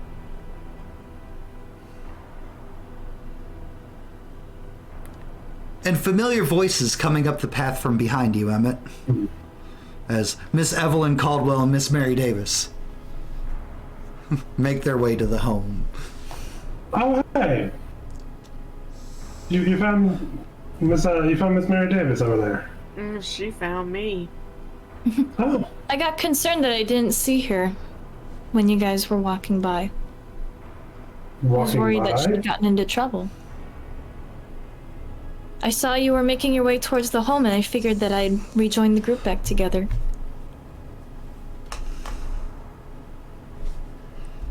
Speaking of which, did you make it there all right? Points at the home standing behind me.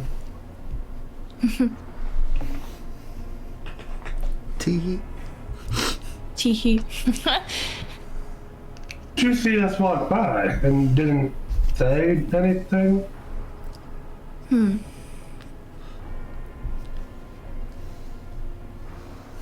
Well,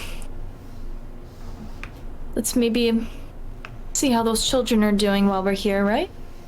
Maybe by the time we're done, those boys will be away from that body, and you can do what you need to do, Evelyn. I'm beginning to think this might not be the best idea anyway. You never know unless you try.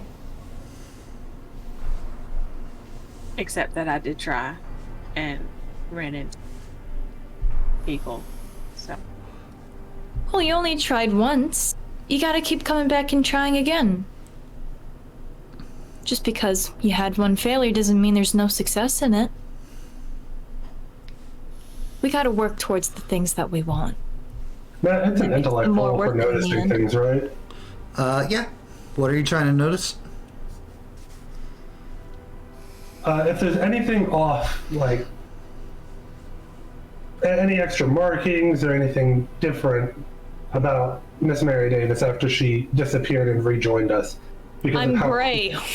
Because besides that, to make you apple butter, we all told you not to. The only thing that you would notice, I'm not going to make you roll this, Okay. would be it looks like at the roots of Mary's hair are starting to turn gray.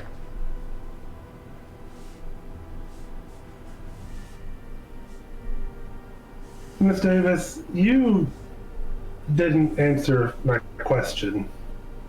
Oh, what was your question? When did you see us walk by and you didn't say anything? Well, I was walking around. I was trying to find more widows to maybe comfort. It's awful concerning how many men have disappeared from this town. They didn't disappear. seemed to- They're out in the woods looking for the missing people. Right, but there were ladies around town that were in need, so I wanted to make sure that there was no one else crying alone in their homes at night.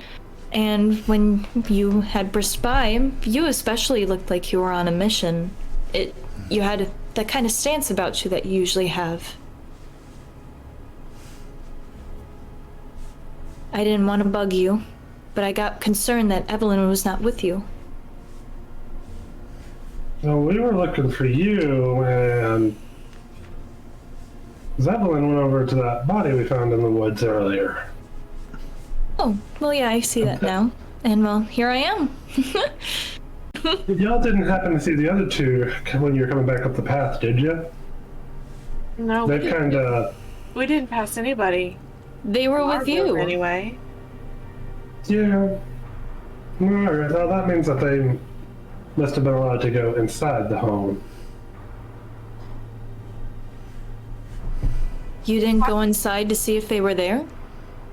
Why would I we haven't allow it? not yet. I was walking around outside because when we came up, the doors were locked. And whoever, I think it was one of the nuns, was telling Clark that he had to come back with paperwork. I don't know. Probably because he was running his mouth again, making people uncomfortable. Well, hopefully he didn't get himself into any more trouble. That means nothing but follows Well- him. Let's go take a look at the damage, shall we? That's all we can do. Okay. All right. I'll let Miss Mary Davis and Evelyn get in front of me, closer towards the home, Okay. and I'll just bring up the rear. Coward. Kidding. And pretty much inside, as soon as they're knocking on the front door again, the nun that's with you, Hazel, and you, Leslie, sighs, turns, and makes her way back down the hallway. towards the front door. No one stops you, Leslie, from joining at the table and talking with the boys or anything. Yeah, I was gonna say I try to find the boys, and They are not hard to find. The little wild feral militia scarfing real food for the first time in who knows how long. Am I yelling at that one kid? You are yelling. She paused for a moment, and one of the nuns that looks just like the nun you were standing next to shoos her along. Okay, can I use a draw item to try and snatch the tray out of her hand? Sure. As I'm fully aware this is a terrible idea. Okay. As long as you're aware.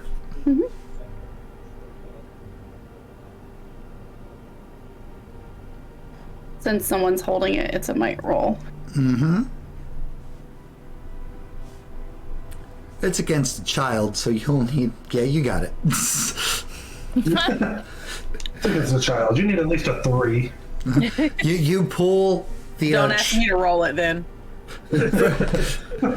Straight from her hands, like the tray just jerks.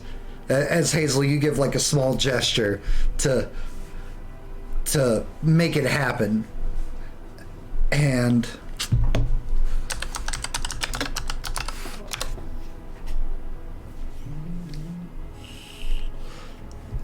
the tray splatters.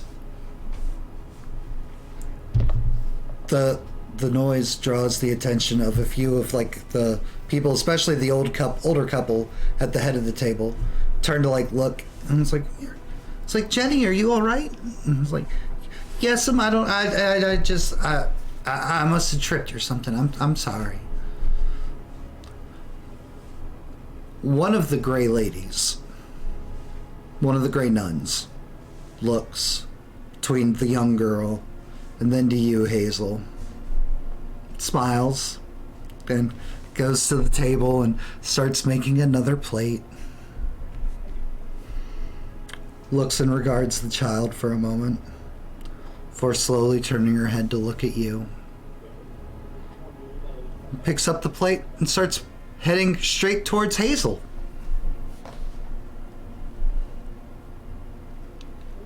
I'm not taking no food to anybody. Gonna say that right now. Well, one of the two of you is going to.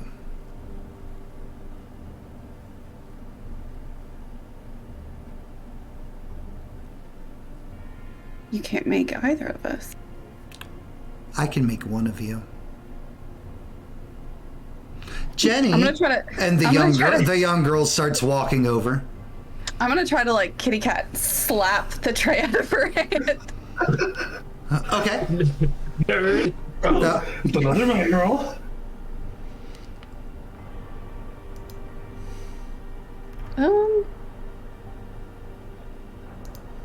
Oh, the Gregory is willpower that not getting one. fed this night.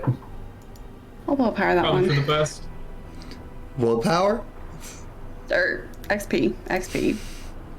You know what I mean. Do we? Hazel, you go to like kitty cat slap the plate away and like just deftly, gracefully, just every attempt, she just like a Jackie Chan movie, just Leslie? Leslie, you see Hazel harrying a nun. Like she keeps trying to knock things out of the nun's hand. Might be coming up on another Leslie is sick of this temper tantrum. Mr. Clark. I'll go over to the. Mr. Clark, the nun's being mean. You can listen to me from there. All right. What's up, Hazel? I'm about to do something real dumb. You gotta get these kids out of here. I think I'm also about to do something real dumb. Takes the tray. Have I been able to talk to the boys of Fort Wonder? Yeah, the boys of Fort Wonder. Between mouthfuls. I'm like, all right, then I just straight up tell them what's going on. It's like, I fucked up. We're in hostile we in hostile territory. These adults, they don't have the best interests at hearts.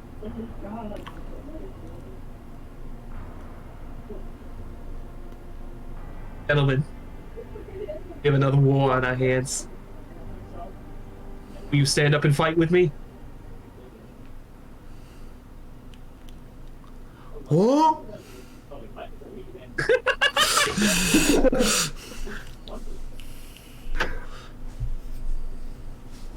No, it says. Wow. Yeah, literally a mouthful of food, just like, you get through all that, you're just like, what? The nuns is really monsters. Haven't you? Look at the one. I'm like pointing to the two that are still with us, and like they are exactly alike. There's one more. We gotta get yous and these other kids out of here. It's not safe. Commander Clark holds up a finger as like he continues chewing. And like Polite. then huddles with the boys. As Hazel leaves the chamber with one of the nuns guiding her through the home. And it's almost as Hazel is like, as soon as Hazel leaves out one end, from the other end, guided by another one of the similar nuns, is the rest of your team: Emmett, Mary, and Evelyn.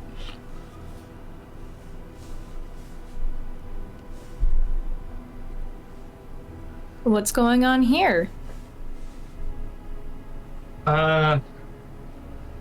We- Leslie Hey, guys. gestures for everybody to come over. Huddle up, Alright. team. Everything seems to be in the normal, except for there's one girl off to the side who's cleaning up a mess that's been made on the floor. Do I notice anything off with Mary? I know you said she was great. I don't know if that was figurative or literal. No. So Hazel has a special ability that when when stuff's happening to people or around her, she can see it. So I just see my good friend Mary. You just see your good friend Mary. Mary. There's a little bit of silver in her hair, but otherwise completely I would normal never- Mary. I would never comment on that. That's rude. We're gonna have to Alright, stress the last 2 days.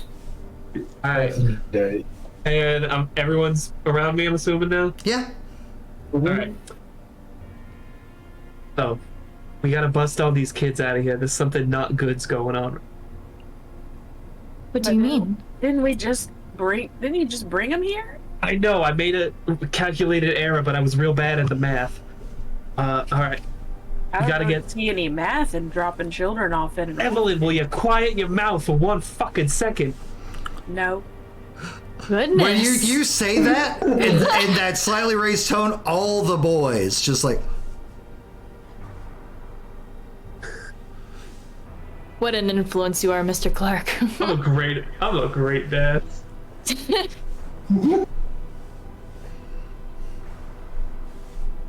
We need to get these kids out of here. All of them, not just the boys from Fort Wonder. Is there something evil's here? There's something wrong with the nuns.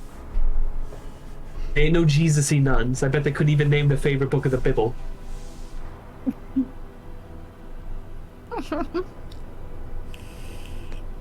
McCoy, still got you ready to fight some nuns?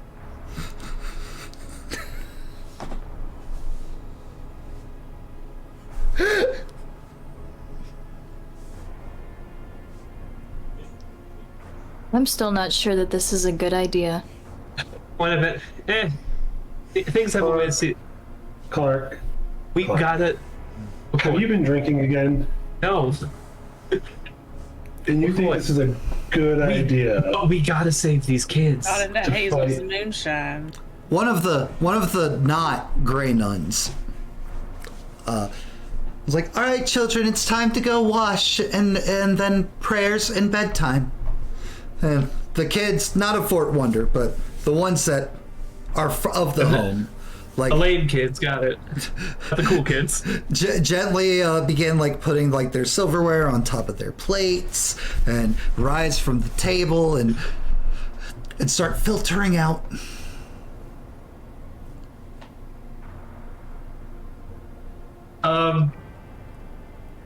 I gotta think quick.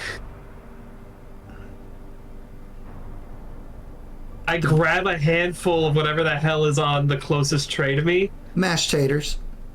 Oh, perfect. I stand up, I yell food fight, and I throw it at one of the gray nuns. Evelyn's down under a table. Evelyn's like, nah. And I do want to point out, I got like 10 minutes before I go. Yep. No. You hit the potatoes hit her. And she like looks confused, and the lame kids, as you call them, look shocked that an adult would do such a thing. That means it's okay. They should do it. What do I roll for that? Intellect.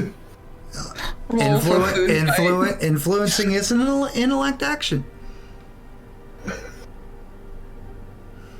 Better not much.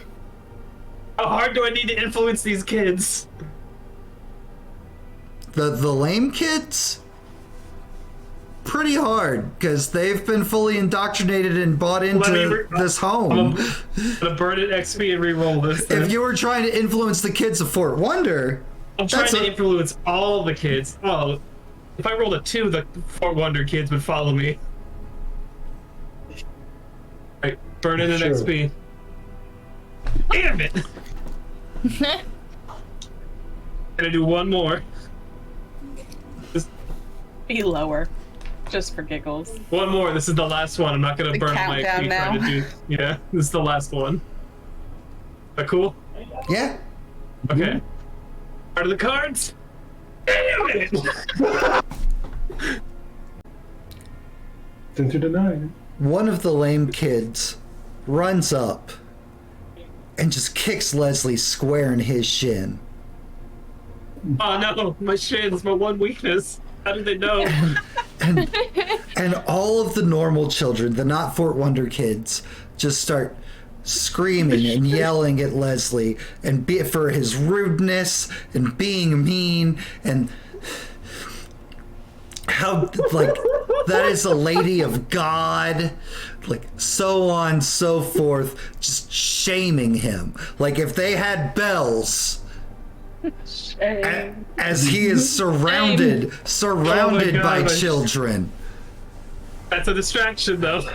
What I wanted. It's a distraction. It's what you wanted. You're keeping them from prayer and cleaning themselves. Good job. Has failed successfully. I didn't call them lame kids in character, Pierce. Shut up. No, you. If it's not in an accent, it's not in character. Evelyn dived under the table. Mary, what are you doing? As you watch Leslie get his comeuppance from children. Now you throw food. I'm trying to catch the eyes of at least one of the gray nuns. Mm-hmm. She's occasionally like looking. One of them is the one who was not potatoed. Is glancing around between the children, and then like occasionally glancing to the group of adults. And you're able to catch her gaze. All right, once I have it, I'm gonna glance at Evelyn and try to get her to follow the gaze, specifically to the antler that is hanging around her neck.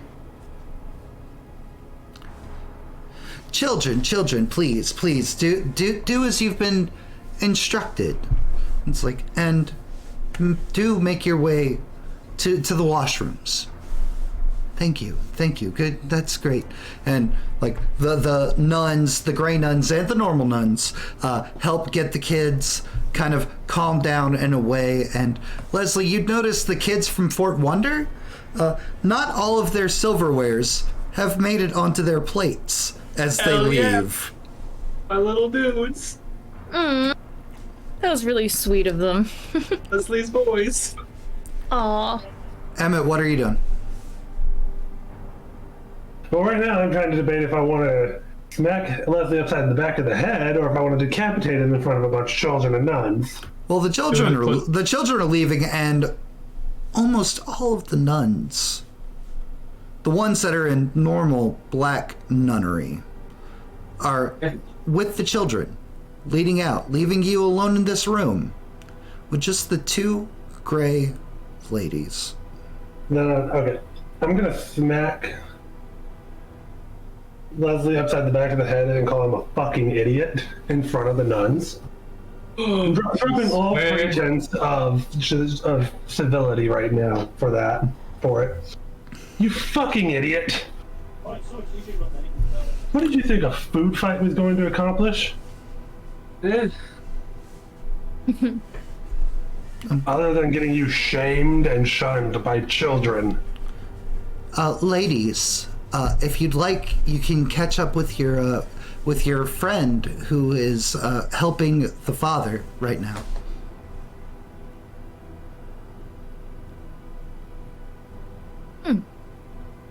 All right, how about it? We followed Hazel everywhere else so far. They gestures towards the door off the back way leading to another hallway for Mary and Evelyn to go, while Emmett and Leslie bicker and argue amongst themselves.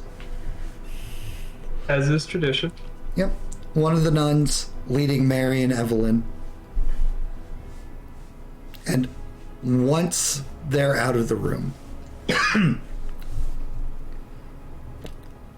Leslie and Emmett, at some point in your bickering and arguing, you realize that this giant eating chamber, there's the two of you and the potatoed gray nun.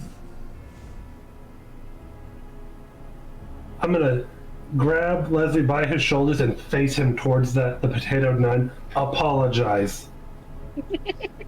I would never apologize to some sick, eldritch fuck wearing the clothes of a woman of God. Show us what you really are. Emmett, how do you respond to that?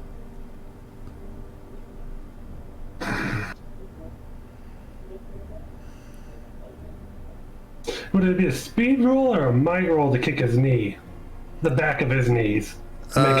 It would be his speed defense. Okay. So it would be a speed task for you. Okay. And Leslie, go ahead and also roll me. Oh, eat my nuts! Holy shit! Oh, there's a sick There it guitar is. solo that happens in the background while that happens. I wish it was a guitar. So you go to kick out one of Leslie's knees, and Leslie literally deftly. He talks about the war, and this is kind of the first time you're seeing it. Is no, Leslie Clark is capable of handling himself when he needs to or wants to, because it's just straight up Samoa Joe just walks away as you go to sweep the leg. He's nah. But Leslie, I do need another speed defense from you. Hell yeah. Oh, this fake ass nun on her bullshit. Let's get that another one. Oopsie. Ain't no one gonna roll more ones than me. What the fuck? You cannot stop! Can't stop Clark today. Power of the The other Austin god. Brute! We've got the power Leslie. of anime god and bullshit. Leslie, Yeah. would you like to spend any speed to lower the task difficulty, making that 20 actually matter? Holy What the crap. fuck? Oh my god, Holy do it. fuck. Oh my god. Yeah. This is our first actual Are you just difficult trying to one kill me? like that. I mean, you do have to go. You do have to I go. know. I'm doing awesome though. Oh, You are doing awesome. It's the worst timing for you to be doing awesome. Okay. You dodge Emmett.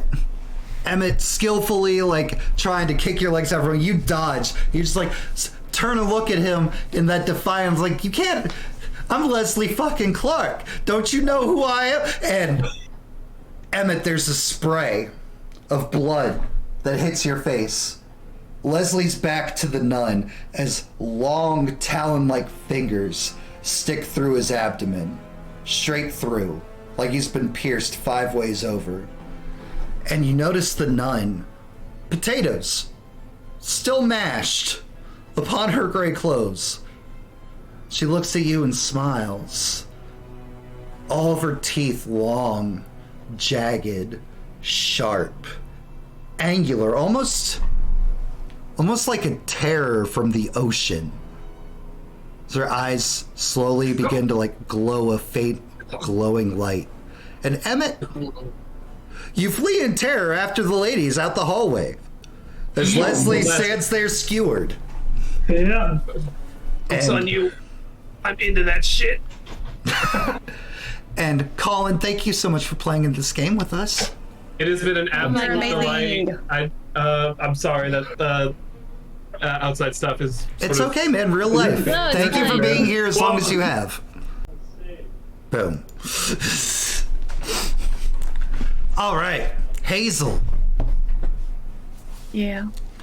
You're being led by one of the Gray Ladies down a hall, and then eventually to a door where there's some steps leading further down into the basements of the home. Are you talking with said Gray Lady? No. I'm gonna look around as I go to see if anything catches my eye, but Nothing. Just gray stone and darkness. there are no questions that I have that would help the situation. But whenever your eyes flit over the Gray Lady, it looks like something under her skin is pressing against it, like just like shifting of something that's not a lady to your secret seeing eyes. What are you? I'm his daughter. Which he? You'll see.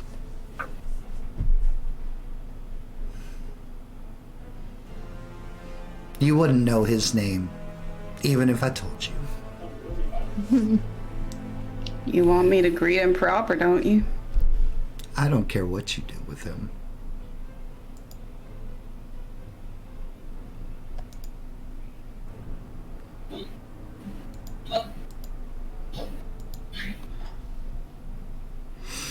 And as you get about halfway down the steps, footsteps coming from behind you.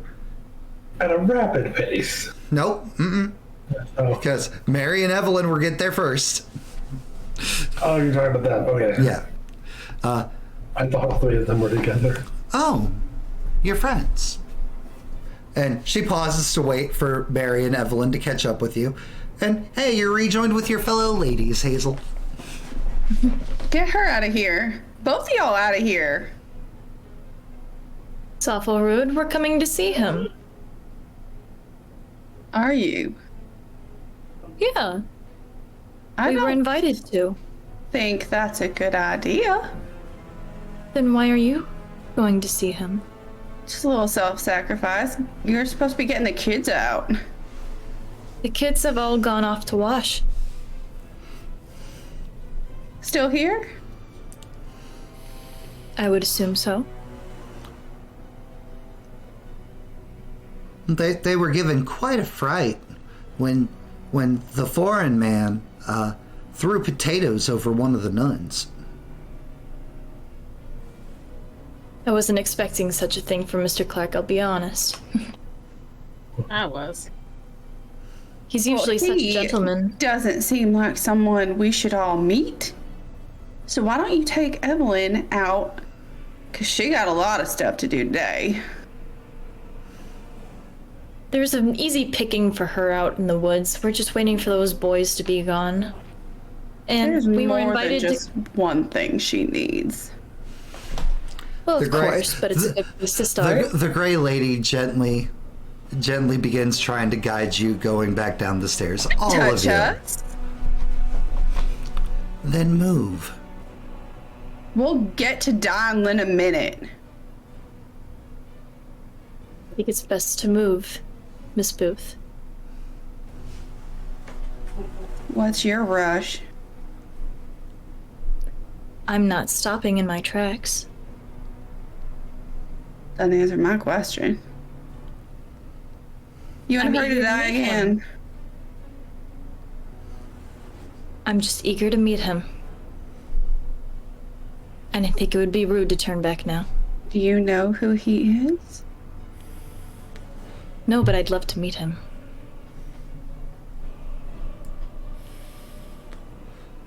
Is she lying?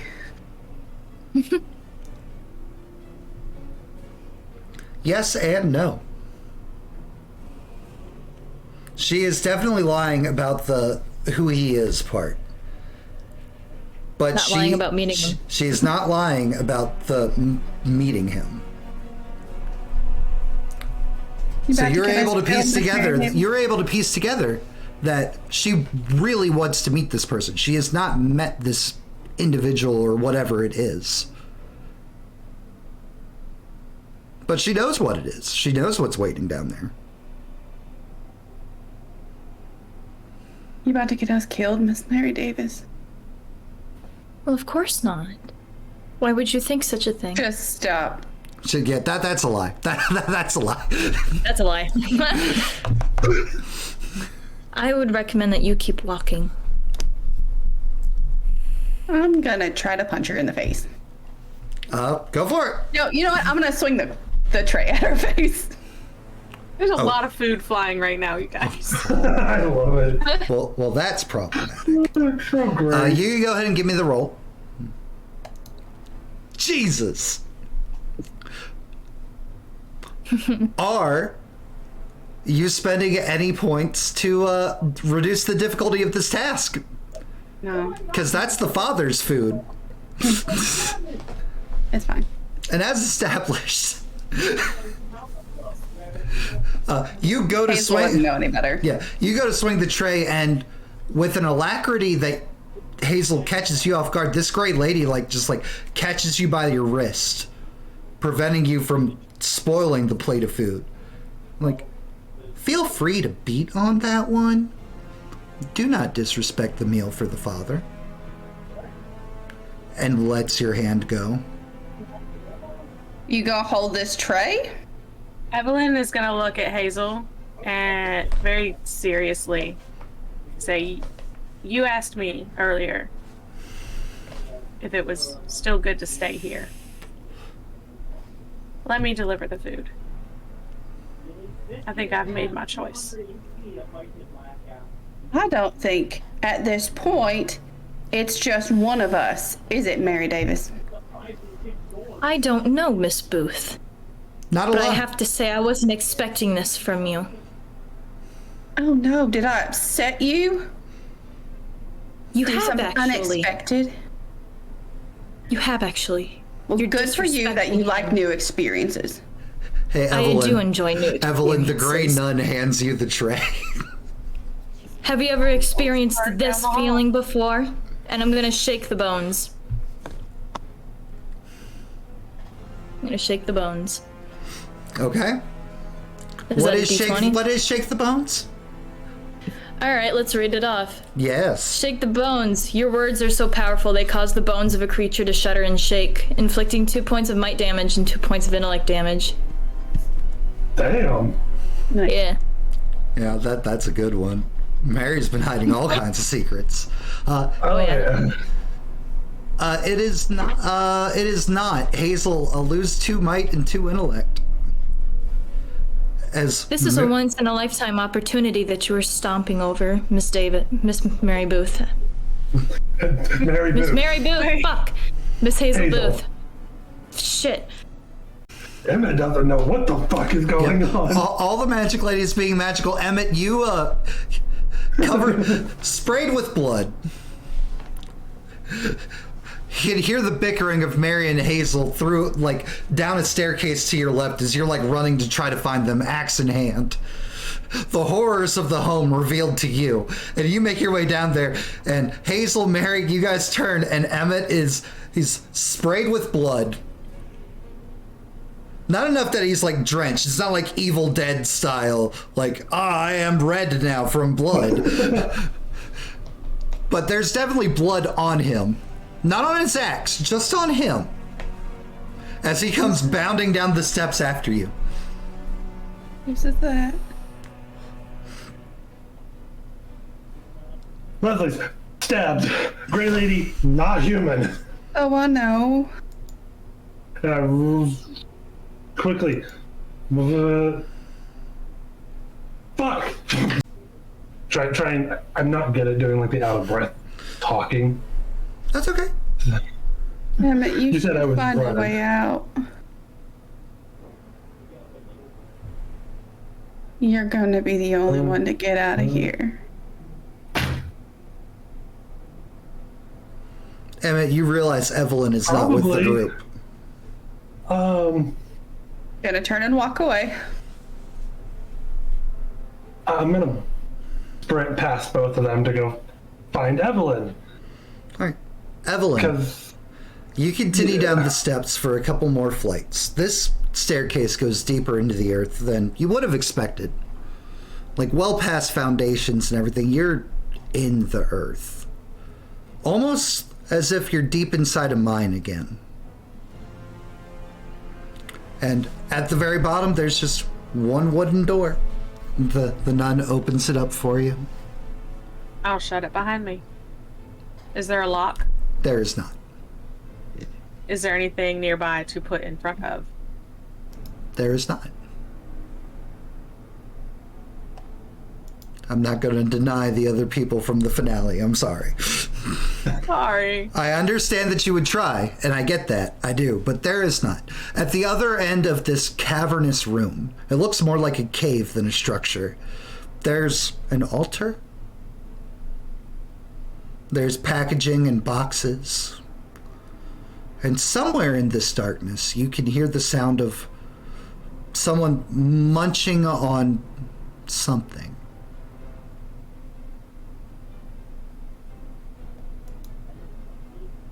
Evelyn's gonna pause inside the room, but only momentarily, before placing the tray on the altar.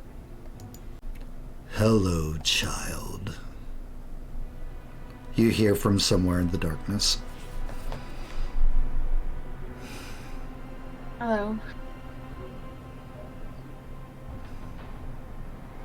She's not gonna turn away from the altar. The clopping of hooves on stone are the next thing you hear in the darkness. But if you never turn around, you don't see anything. So. Yes.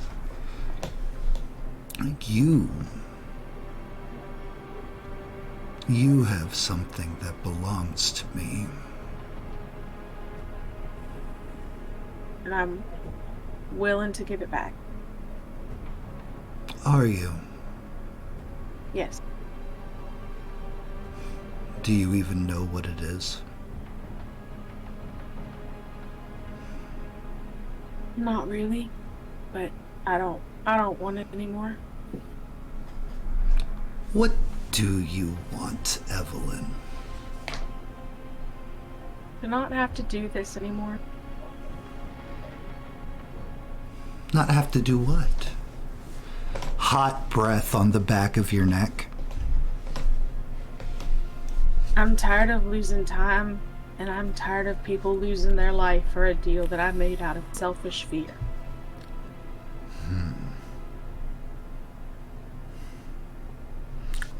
What are you willing to give? Anything. Just so long as you don't have to kill anymore. As long as neither of us has to kill anymore.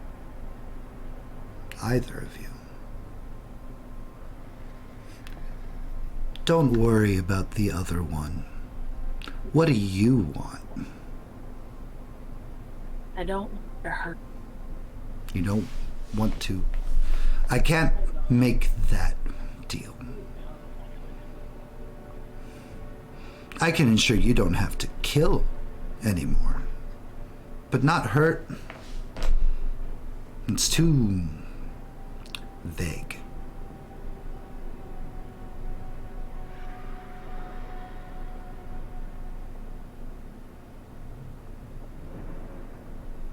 I think I'm trying You to... could say the wrong thing and hurt someone. You understand? No, but if I get out of this deal just to make another one, I'm doing it all over again. But you're joining the winning team. Winning is a matter of perception. No, it's absolute. What if I just don't want to play the game on either side anymore? Emmett, Hazel, Mary, you get to the bottom of the steps. Hey, buddy. You get to the bottom of the steps, and there's just one wooden door waiting there. And who's out in front? Me, Hello. Emmett. Okay. Evelyn's inside the room, behind Yep. the door. Yep. I mean, if you follow the steps all the way down, this is the only place it goes. So you can assume this is where Evelyn would be. And Emmett, you throw open the door as soon as you get there. Not locked, not barred, not in any shape or form. The largest stag you've ever seen, larger than you could even dream of, Emmett, is looming, standing there behind Evelyn. Okay, hold the. You just threw me. I was expecting like goat, like If you, the devil. if you pull up the PDF for Old Gods of Appalachia, the thing on the cover. Yeah. I remember because it's covered in like the beginning of the podcast. Yep. And outside of the fact that it's massive, outside of the fact that it has 6 legs, the weirdest and most terrifying aspect of it is, and you can't see it because its back is to you, but from behind, where antlers, where the horns should be, is just glowing embers, a crown of fire, and a horn-like shape. Drips ash as it's talking to Evelyn from behind. Evelyn is standing there. She's talking. She's not moving. She's not facing it. But it's breathing down the back of her neck. Mary, for you, it's him. He is real. Oh my god, he's here. Santa does exist. And Hazel, something dark, the pure embodiment of darkness, is standing right behind your friend, whispering at her.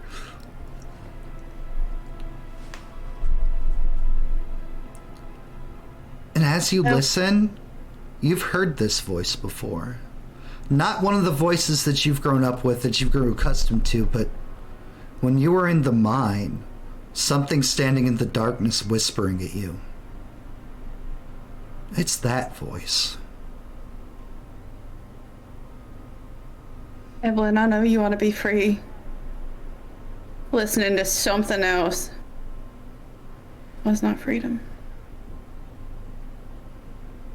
Something greater than freedom. I wasn't asking for I'm freedom. gonna run up and try and jump and try to chop its head off. Go for it. Fool. I will spend as many might points. I have 11 might points. However many I have to spend to lower the difficulty to make this happen. Nay, which lettering will it be under? Hounds, fields, nope, not there. Shock. There it's there. So you said you have 11 points to spend? Yes, sir. And I will spend all 11 if I have to.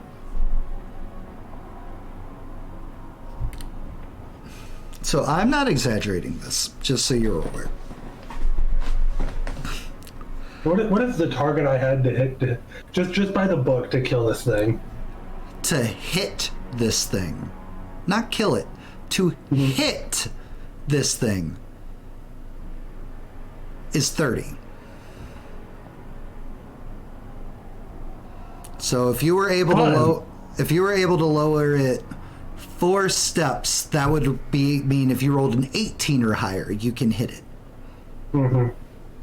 You can only take it down 3 steps. Mm-hmm. Emmett lunges He wastes no time as people converse and talk. Axe in hand, runs, leaps, jumps.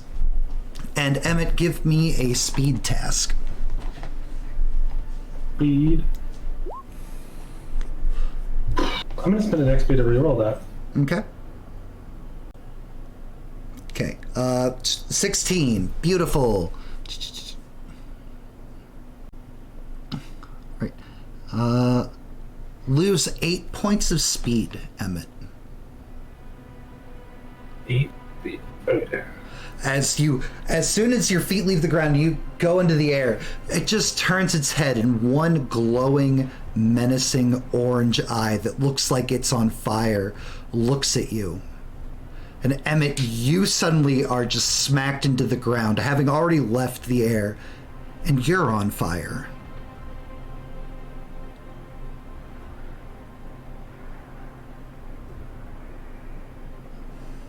Start rolling out on the ground. It turns its head back, placing just barely the edge of its snout against Evelyn. You wish freedom. I wish death. There is no better freedom.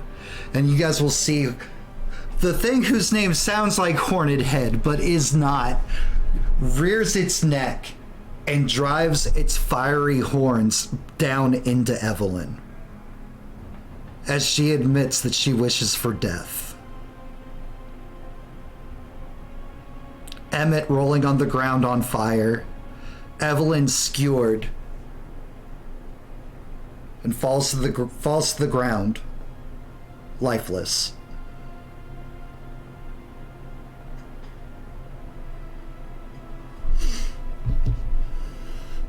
It doesn't turn around to look at you yet. As she blips out of existence. The antler piece pinned to Evelyn's body, her jewelry, floats, rising from her body into the air. And the red glow that, Hazel, you know is not Evelyn, starts flashing and flickering until it's just an antler. Both Evelyn and not Evelyn, done. Resting. Finished. And then the antler piece moves up and disappears into the crown, and the fire of the crown grows brighter, hotter, lengthens, another branch sprouting out. There are a lot of missing pieces of what should be a glorious mane of crown of horn and flame. But another piece has been added. And it's like, And Hazel, with your sight that you're able to see, you particular, it already impossibly strong grows stronger when it's reunited.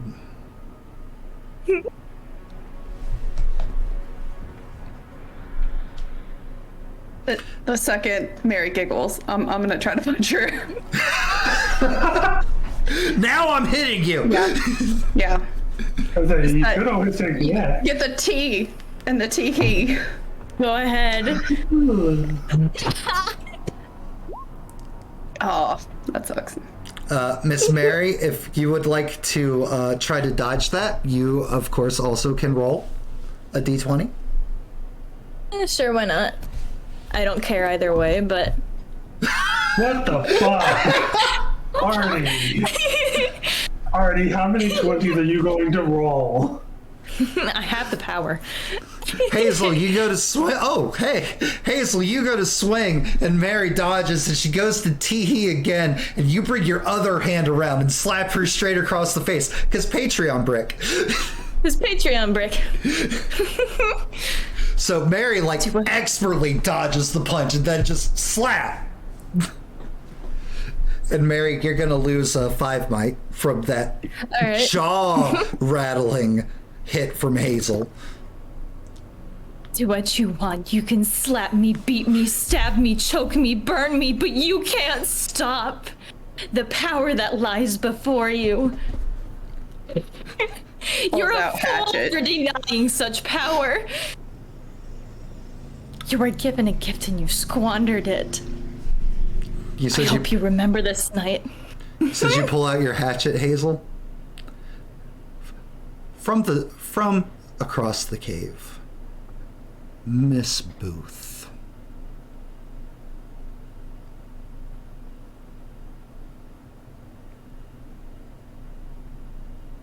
Have you enjoyed your day of quiet?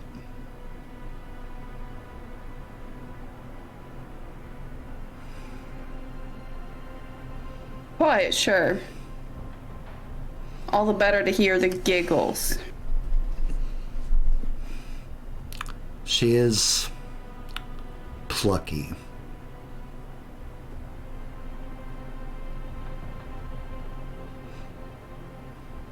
You've lost one of her own choices. Do you wish to save the others?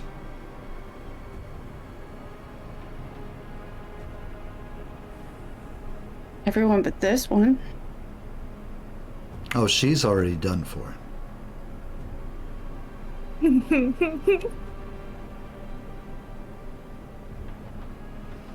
So has he died? He is currently dying.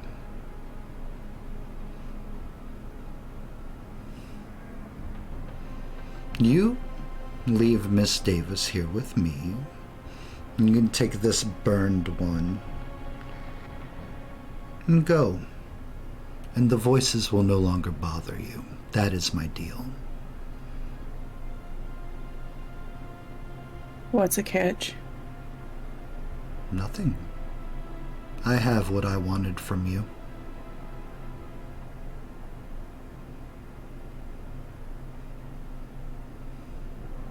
While you would be a fine feast, Miss Booth, my crown's more important.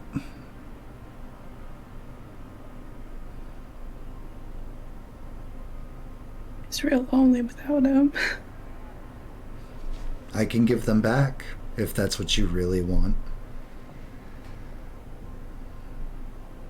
I just want to take my friends out of here, and I don't want anything else from you. Then have them back. And be gone. Moves to grab onto Emmett's clothes and try to drag him. Emmett, you finally get the fire out. You're burned. You're hurt. And you feel Hazel's tiny hands trying to pull you up. I love having the ability just to scratch, so I can ignore the impaired or ignore impaired condition and treat debilitated condition as impaired. Yep. On your feet, Crispy. Let's go. Crispy. Slowly standing up, using the axe to help myself up as a makeshift cane. She's got some of the meanest nicknames, you know that? Daughter, come join me.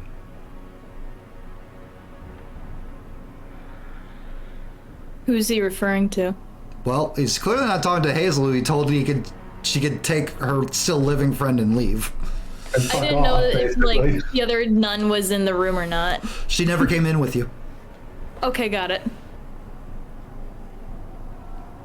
This would be my happiest day. Oh wait, was the nun still outside the door? No, Oh. but she's not in here either. Do you remember the day you saved me? I do not. I was lost in the mines, and you found me. Hazel, are you and Emmett staying to listen to the story, or are you going? No, we're going. Okay, cool. Keep going, Mary. I'm going Do your evil backstory reveal. Go, Mary. Go, Mary, go. It wasn't Daddy's god that saved me. It was you in your darkness. I thought you were just insane this whole time. There's a small please sound. I'm glad you hold on to that memory so fondly. But for Treasure me, it. it was just a Monday. Oh, for one so great as you. I have no doubt. Door slams as Hazel and Emmett get the fuck out. Sick of this bullshit. Like, we've been played all this time by a school teacher. I mean, if she would have just asked, Books. Oh, I've taught the children well. I'm glad Pierce caught my reference entirely. If I was doing a direct code, it would have been Tuesday, but that's fine. Hazel, you grab Emmett and you are helping him up the stairs. For as much damage as he's taken, Emmett is built like the mountain. He's moving pretty well for Crispy. And you get upstairs and you go into the dining hall and you don't see the third gray lady. But Leslie Clark is laying there in a pool of blood. Barely breathing. Since Emmett's on his feet, I'm gonna try to drag Leslie. Would you like to maybe attempt using some of them medical supplies? that you've had this whole damn time. Getting out seems like the most important thing, but sure, I'll shove some gauze in the holes. Give me a d20. I did. Beautiful. You, Emmett, first of all, Hazel pulls out medical supplies. It's the first time you've seen her pull out medical supplies this entire time. And she expertly tends to Leslie Clark's wounds. Not with magic, just with normal medicine. You never cease to stop the surprises. And Hazel, Emmett, and Leslie are able to leave the home unmolested. Do you stay in Tipton, or do you just be like, we're just gonna take this wagon and go? Deuces. We'll take our chances in the woods. The woods would be safer at this point. Hazel spends most of her time in the woods. Miss Mary Davis, you are finally accepted by him. You've both met your father, and he did not find you wanting. And over time, well, if there is a sequel, maybe we'll find out what happened to Mary Davis there. Oh, I hope so. But And can I say one last thing? Of course you can. I just hope that Mr. Clark's death isn't too painful. He said I was a rose. Could you believe it? My daddy thought he'd raised himself a delicate little peony. But he failed to see the thorns. I love that that's what you go back to, Arnie.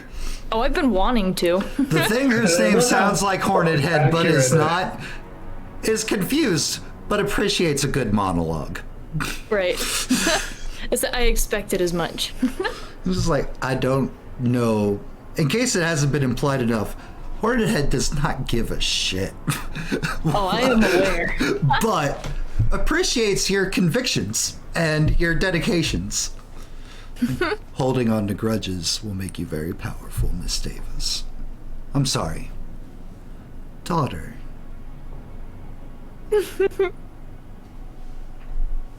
Arnie, you have the most ominous tee-hees. That tee kills me every time. And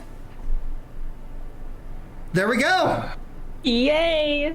The end of our short first Old Gods of Appalachia story concluded. Now, I said at the very first episode that there was a lot of tie-ins with the podcast, and this is an alternate reality thing. So in 1917, Hornet Head was masquerading as a human. It's the last time it was a human, here in the basement of the home. His three most loyal servants, the Grey Ladies, masquerading as nuns during the day, feeding him children that maybe had magical gifts and stuff for him to consume and get his strength back after something bad happened to him many, many, many, many years ago. It's never covered in the podcast when he leaves the home, how he leaves the home.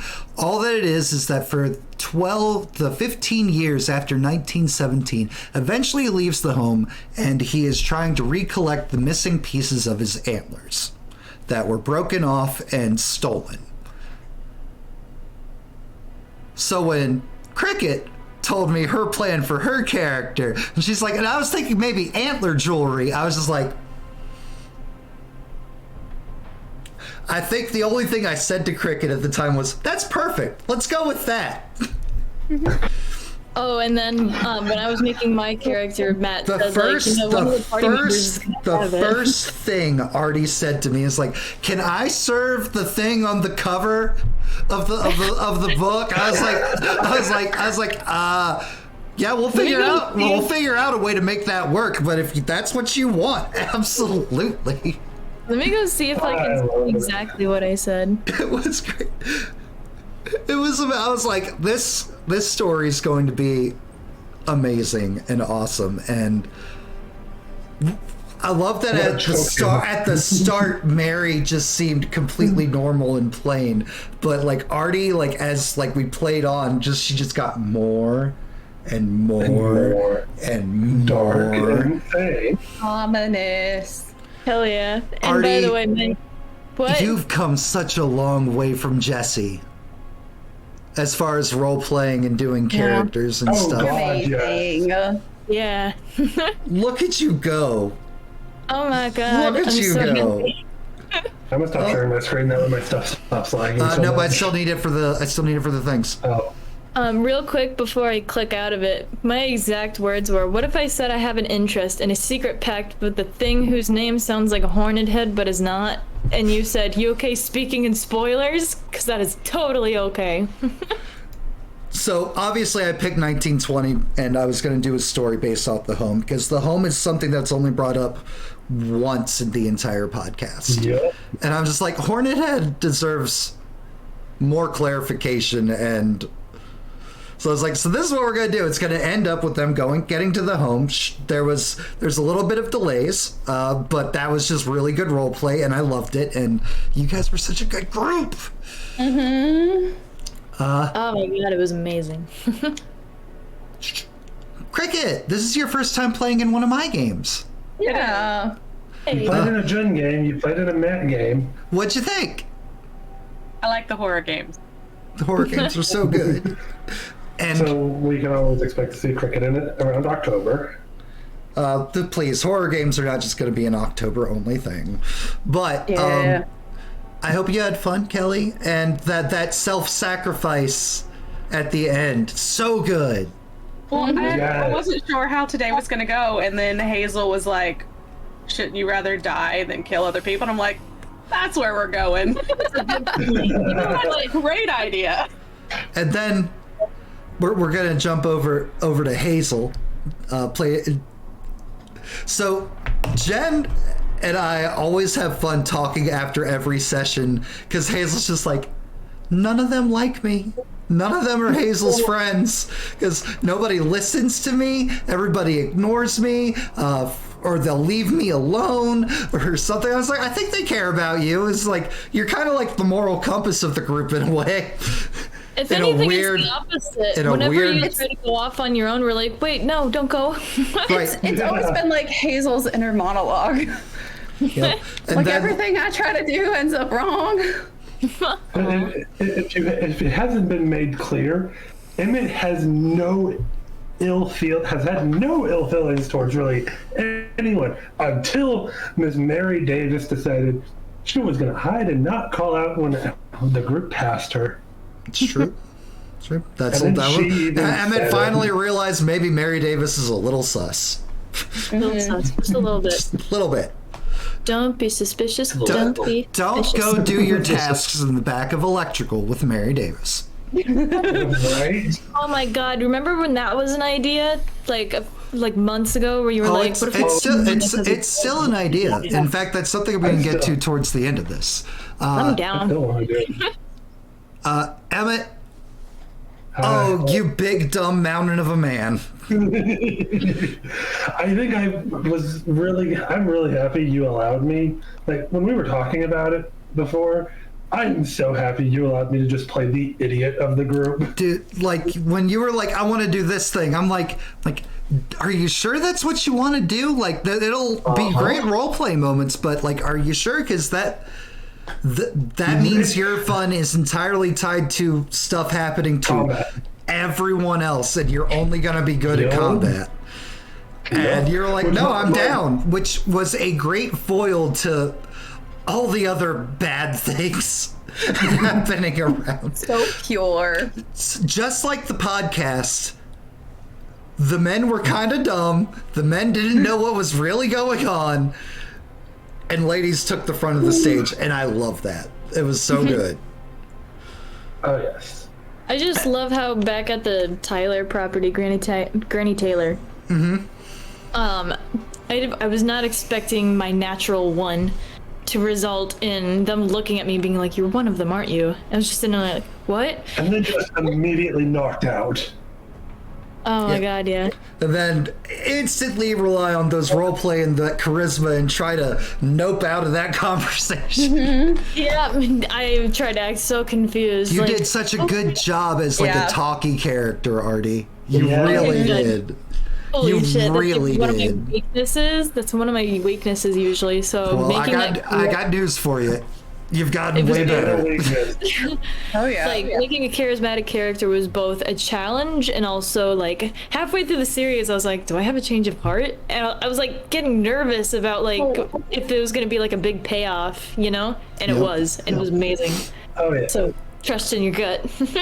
I was expecting you to do like the double turn kind of thing. Yeah, there were points where I like definitely like in the cave, for instance, where it was like pointing out the little doll. I'm so happy I got to have everyone have a heart attack over that. It was so good. It was so Yeah, good. it was like I had to make a split decision. It was like, do I stay on task or do I? I think you made the right one. You kept us in Yeah, our seats right. for a little bit longer. I had to keep yeah. the trust going. You did. You know? You had to get Oh, them. you kept it going until You the had to end. get them. Yeah. But Well, let me phrase that. You kept the trust going, for me at least, until the end. I think Jen was Jen knew suspicious my of you the character. entire time. No, yeah. The entire time. Out of character, Jen kind of knew what kind of character I was going for. Hazel was pretty much fine to let Mary do what Mary wanted until last Until the episode. body. Yeah. And until she was like, "Hey, voices, what the hell is up with her?" And they were like, "Yeah." they were like, yo. She ain't good. Nah. And that was the second she like, mm. When I the just knew war- we were what- either going to be the best of friends or the biggest of enemies. and turned out We kind of like paralleled like the whole time until the last the couple difference episodes. is Yeah. Mary chose evil and Hazel chose not evil. Not evil, yeah. Now She decided to be a good human being.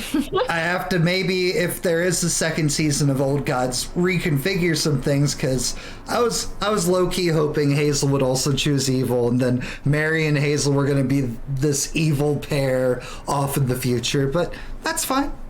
It's fine. Happy. Well, maybe. No, Hazel the made big dumb friends idiot that were not in helped her win head. over. Let her have her friends. Yeah, the big dumb idiot. whole thing. Hazel's whole thing is she tries so hard to be good, and it just usually goes so wrong. Embrace the darkness. That's why the reaffirming head pats like all of last episode. Yep. Oh no, that was just condescension. What's going to be Still great? on this lap. What's going to be great is in the future, anybody who plays in these games is just going to hear a tee-hee from an NPC, and they're Like- instantly just going to be like, "She's here!" I will send you voice recordings if I have to. Yes. We have a tee button. That's Tee? so Tee, but- That's true. I'll have to hit up Brad because he has a lot of like voice sound prompts and things like that. So, and Futter Guy, this was Futter Guy's second time playing with us. So good. He played Farah in Hyperspace Yep, not Hustle, Nira. not Nira, Farah, but. Props to him. He was like, I want to make a Yankee. I was like, you can never pronounce Appalachia right. He's like, Right. okay, deal. He's like, and I know a lot of like science and stuff in real life. It's like, I don't know any of that. I'm a big, dumb, creative, witty guy. I'm not a smart boy. And so I was like, I need you to be cool with that. And he did such a good job. Such a good job. Dropping the scientific names on everything. all the Everything. time. Any animal. I'm I sad he didn't loved get it. the sea horned head, but he had a wedding. I think he's so- still around. So, guys, this was the end of Welcome Home, our old Gods of Appalachia, our first story. I hope everybody had fun watching it. I hope those of you watching this in the future enjoy it. If you want to play in Old Gods of Appalachia, there's only one place to do so. Join us over on our Discord. If you're watching us in the stream, you can click that link right there. If you are watching us in the future, in the About section down below, there's a link for our Discord community. Please come join us. We have the next season of games already planned out, but something tells me there's going to be a bit of an outcry for more Old Gods of Appalachia in a more long-term story format. Yeah. Oh, yes. 100% yes. Speaking of YouTube, if you're not following us over on YouTube, please drop us a like, subscribe, etc. Give us some comments, so on, so forth, etc. We'd love to have you over there. We continue to grow. We continue to thrive. We just finally hit over 3,000 views over on YouTube, and the climb continues. And of course, this one is not important. Patreon. Patreon's how we fund these things. This cool art, the merch, the books that we get for us all to role play, so on and so forth. All that is funded through Patreon money. It gets you all kinds of things such as free redeems for our live streams, weighted voting in the Discord. We would love to have you over there. So please, all are welcome in our little Not a Cult family. We would love to have you. We are going to go to shout-outs now, and we are going to start with Miss Evelyn Caldwell. Cricket, go ahead and give shout-outs. I'm going to go move my car because somebody needs to get out of the driveway. I will be right back. Shout out to Jennifer for Hazel giving Evelyn the choice of not turning into an evil murdering person. All right, who's next? Hazel. I'll go. Since this is the last game, I'm just gonna say nice things about everybody. Oh, God. Compliments? Can't handle those. Well, buckle up, Buttercup. He's not here, but I feel like Leslie is like the sleeper hit of this whole season. That character was so fun and so out of his element, and I'm gonna love him forever for that, and I'm glad we saved his life. Yeah, I'm happy to. Evelyn, I think, first of all, the dichotomy of you and Mike figuring out how you were going to swap out like that was genius. Yeah. And I think you did a great job kind of going to that great place where you know you do bad things, but you're just kind of, see no evil in it until that maybe forces you otherwise. Artie, you're just so good at everything you do. And I think every time you join a game and play a new character, you just really push yourself and expand and do something that maybe, a year ago you didn't think you'd be able to pull off. And yet here you are bamboozling an entire cast Everyone. of characters with your cute, evil, teehee badass. And Ashley, Emmett honestly was the big, dumb, pure Labrador boy we all needed to keep us grounded and to keep us on track. And I don't understand the goose egg move, bless his entire heart. The one time he tries to do something wrong. The one time. Gold goose egg, sell at a pawn shop. He's like money. so much gold that he'd be able to fund the group's travel for a long time with that goose egg. Couldn't even get away with lying to a 100%. little old man. But for the I would say probably Emmett and Leslie were more the moral compass of the group, even though they were both so clueless they weren't jaded by outside factors. That was such a good game. And Matt, you know what? We're just going all the way around. Yep. Moi. Everyone. Yeah, I think you did a great job pulling from source material and being the little podcast nerd you are to build us a little something, a little slice of this universe and this brand new system. And we were all so engaged and so invested. I appreciate it. If you haven't listened to the old Gods of Appalachia podcast, do so. It's amazing. Yep. It is so good. No, Who else is gone? Just me and Just us two. just me and Jen. Okay, I did cool. a lot of talking. All right, Emmett, go for it. Thank you for killing time, baby. I appreciate you. Matt, as always, in the last year, I have played in. God, I don't even know. So many games at this point. 6, 7. in the Let's last see here. year. Rust and Decay, Heroes Ascension. You should be able to look at how many voice channels you're a part of. Right. That's true. That's Let me fair. just open like Roll20. Like those, every game that I've played with you guys has been on Roll20. So 1, 2, 3, 4, 5, 6, 7, 8 games in the last year. I believe Since you January. are tied in 4th place right now. Probably 8 games over the last year since January of this year. Since November of last year. Rust and Decay was Right. in November. That's right. That's when that started. It's since literally a whole year now. Yep. I think Artie, you and I have only played in. I was gonna say only like 2 games, but really it's been. This is the third. 2, I was about 3, to say it's 3. 4. What's the Fourth?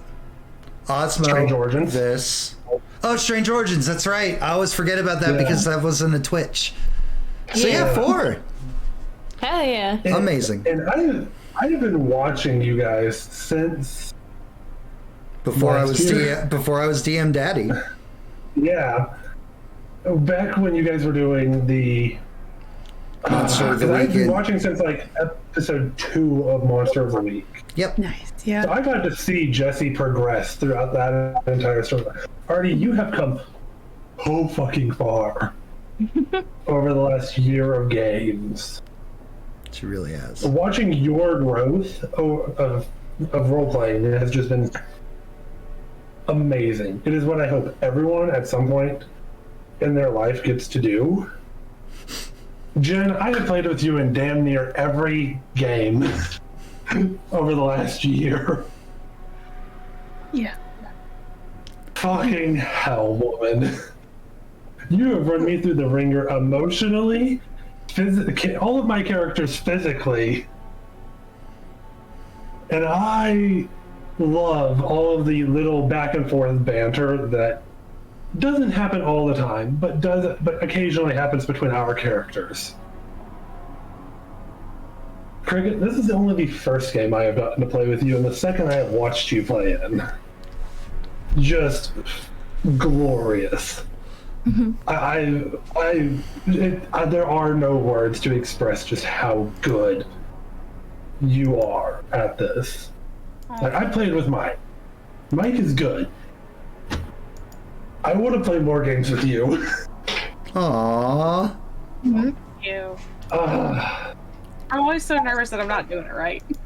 Nope. You were doing it fantastically. Shut up. You did such a good job playing like a very sensible person in a very unsensible situation. I will give you the advice that was given to me many years ago when I first did LARP. There's no wrong way to do it. It's true. To role play. Oh, there are wrong ways, but we don't encourage and we correct that behavior here. Yeah. All right, and Sorry. And Kelly, aka Miss Cricket. She was first when we got. Oh, she was first. That's Already right. That's right. went. I saved Artie for last. That's right. Artie, deploy. It's a shame that Butter Guy couldn't be with us until the very end, but Yeah. I did really love his character. He was so much fun. The cadence in which he said things had me laughing over here. Just friggin', oh my god. Colin's roleplay chops were so on point. It was such a good character that he made, and all the choices that he made too. I wasn't expecting the mashed potatoes at the nun. That was amazing. The old Gods of Appalachia Discord hates Colin. Hates Leslie Clark so much, and it's perfect. Are they watching our streams? I sometimes link the episodes over there. And some of them are literally just like, this guy doesn't say Appalachia, right? It's like it's on purpose. It's on purpose. Don't hate him. He was forbidden. He's like, yeah, leave him alone. It's my fault. Cricket never played a game with you, but the character was great. I loved the switching personalities. It was very interesting and really well thought out between you and Glandizel. The self-sacrifice at the end I wasn't expecting. It was very Me either. very nice. Like the second she's like, kill me. I was just like, all right. Your self-sacrifice caught me off guard just as much as Artie's reveal of being evil. I was like, what? I was hoping it would be a little bit of a surprise, but also I was afraid that it wouldn't be because Hazel and Evelyn had just had that conversation previously about, Well, I mean, the thing was, is like you guys had that conversation, but then you're just like, well, anyway, it's gonna go get pieces off this dead body. Bye. See, that was ravaging, and then I got stopped because of the other NPCs, and I was like, well, obviously something's telling me that that's not the way to go either. So we're just gonna, see if something can kill me quickly. Right. Sorry, didn't mean to interrupt you, Artie. No, it's fine. In the game, we're having fun. Yeah. I love, Ashley, I love how your character went from being like, we don't fuck with that bullshit, and at the very end you were like, I'm gonna go try to chop off the head of the biggest bad in the game. In this universe. I'm gonna go fuck with the bullshit. Oh, Right. In my defense of that, he has been told by everyone, protect the women folk. Right. no, it was a very Emmett move. Don't get me wrong. No, yeah, I'm not saying was the it was Emmett's a move. character. It was great. It was like, it was a progression. It was a nice character development to see. No, you played Emmett very well. I loved the big dumb tough guy. Just like, I'm gonna go chop this real quick. No, stop. I love how even you were telling me not to at the end there. I would have shook your bones if I had to, but you burned, so punishment enough. And then Jen, your character was a lot of fun as well. I felt like a proud mom in character, like, oh, look at her go, she's making friends with the fire pups, and like, what are you doing? Like, you fell into your rebellious phase, like, what are you doing? We're supposed to be being bad. Why are you doing good things? Why can't we be bad together? You're so, oh my god. No, it was great. The aloofness was also really nice. Yeah. I'm fumbling for words, my brain. Everybody did so good. It was really so much fun. All right, guys, thank you so much for sticking with us and watching this wonderful, wonderful story. These 18 hours of Old Gods of Appalachia game. Again, Old Gods will probably definitely be coming back in the future. People seem to really like it, both watching it and playing in it. So I have feels that we'll probably see it again. I am, as always, DM Daddy RPG. We are back tomorrow with Seasons Beatings. More of our Christmas special. I'm sorry that it's missed the past 2 weeks due to real life stuff that has come up. Jen and we will not be having any streams next weekend. 1, Christmas. 2, me and Jen are leaving the state and will not be around. But we'll be back Christmas Eve, something like that. But who knows? This was the finale of Old Gods of Appalachia, which means we don't really have anything going on. Saturday the 23rd, the 30th. So we might have a community game night. A while ago, I pitched an idea, if in between seasons came up, of an in-character Among Us, where people who are playing Among Us play their one of their roleplay characters from one of whatever game they want to choose. So we could see Miss Mary Davis running around a spaceship trying to do tasks, or Always. Oh my god, there's so many good choices. There's so Annie many- who could just be stabbing. There's Jesse that couldn't tell a lie or even lie himself out of something if he wanted to. So we will be doing an in-character Among Us if we have enough players to pull it off, which should be fun. I hope so. And yeah, this was Old Gods of Appalachia. Welcome home. Thank you so much for hanging out with us, and we will see you on our next set of games. Again, we are joined by Mary Davis, portrayed by Artie Do2, the evil character of the campaign. Hazel Booth, the not evil, but Started off evil. she didn't start off evil. She's just afflicted, the same way Evelyn Caldwell was, just by different monsters out there that go bump in the nights in the mountains of Appalachia. Hazel Booth, portrayed by JenOfThieves. Emmett McCoy, the man that's as big as the mountain, with a big old heart, who definitely got punished the moment he tried to do something wrong. Played by Ashley the Mage, the Rage, the Witch, the Brick, the Named, Magic Ashley, the Brick. Evelyn Caldwell and Evelyn Caldwell, aka Cliff, portrayed by Miss Cricket and Glenn Dizzle when Miss Cricket had work. And of course, Leslie Clark, portrayed by Futter Guy. I was DM Daddy RPG. Daddy loves you. And we'll see you on the next stream or the next YouTube video. Have a great rest of your weekend or whatever day it is of which you're watching this.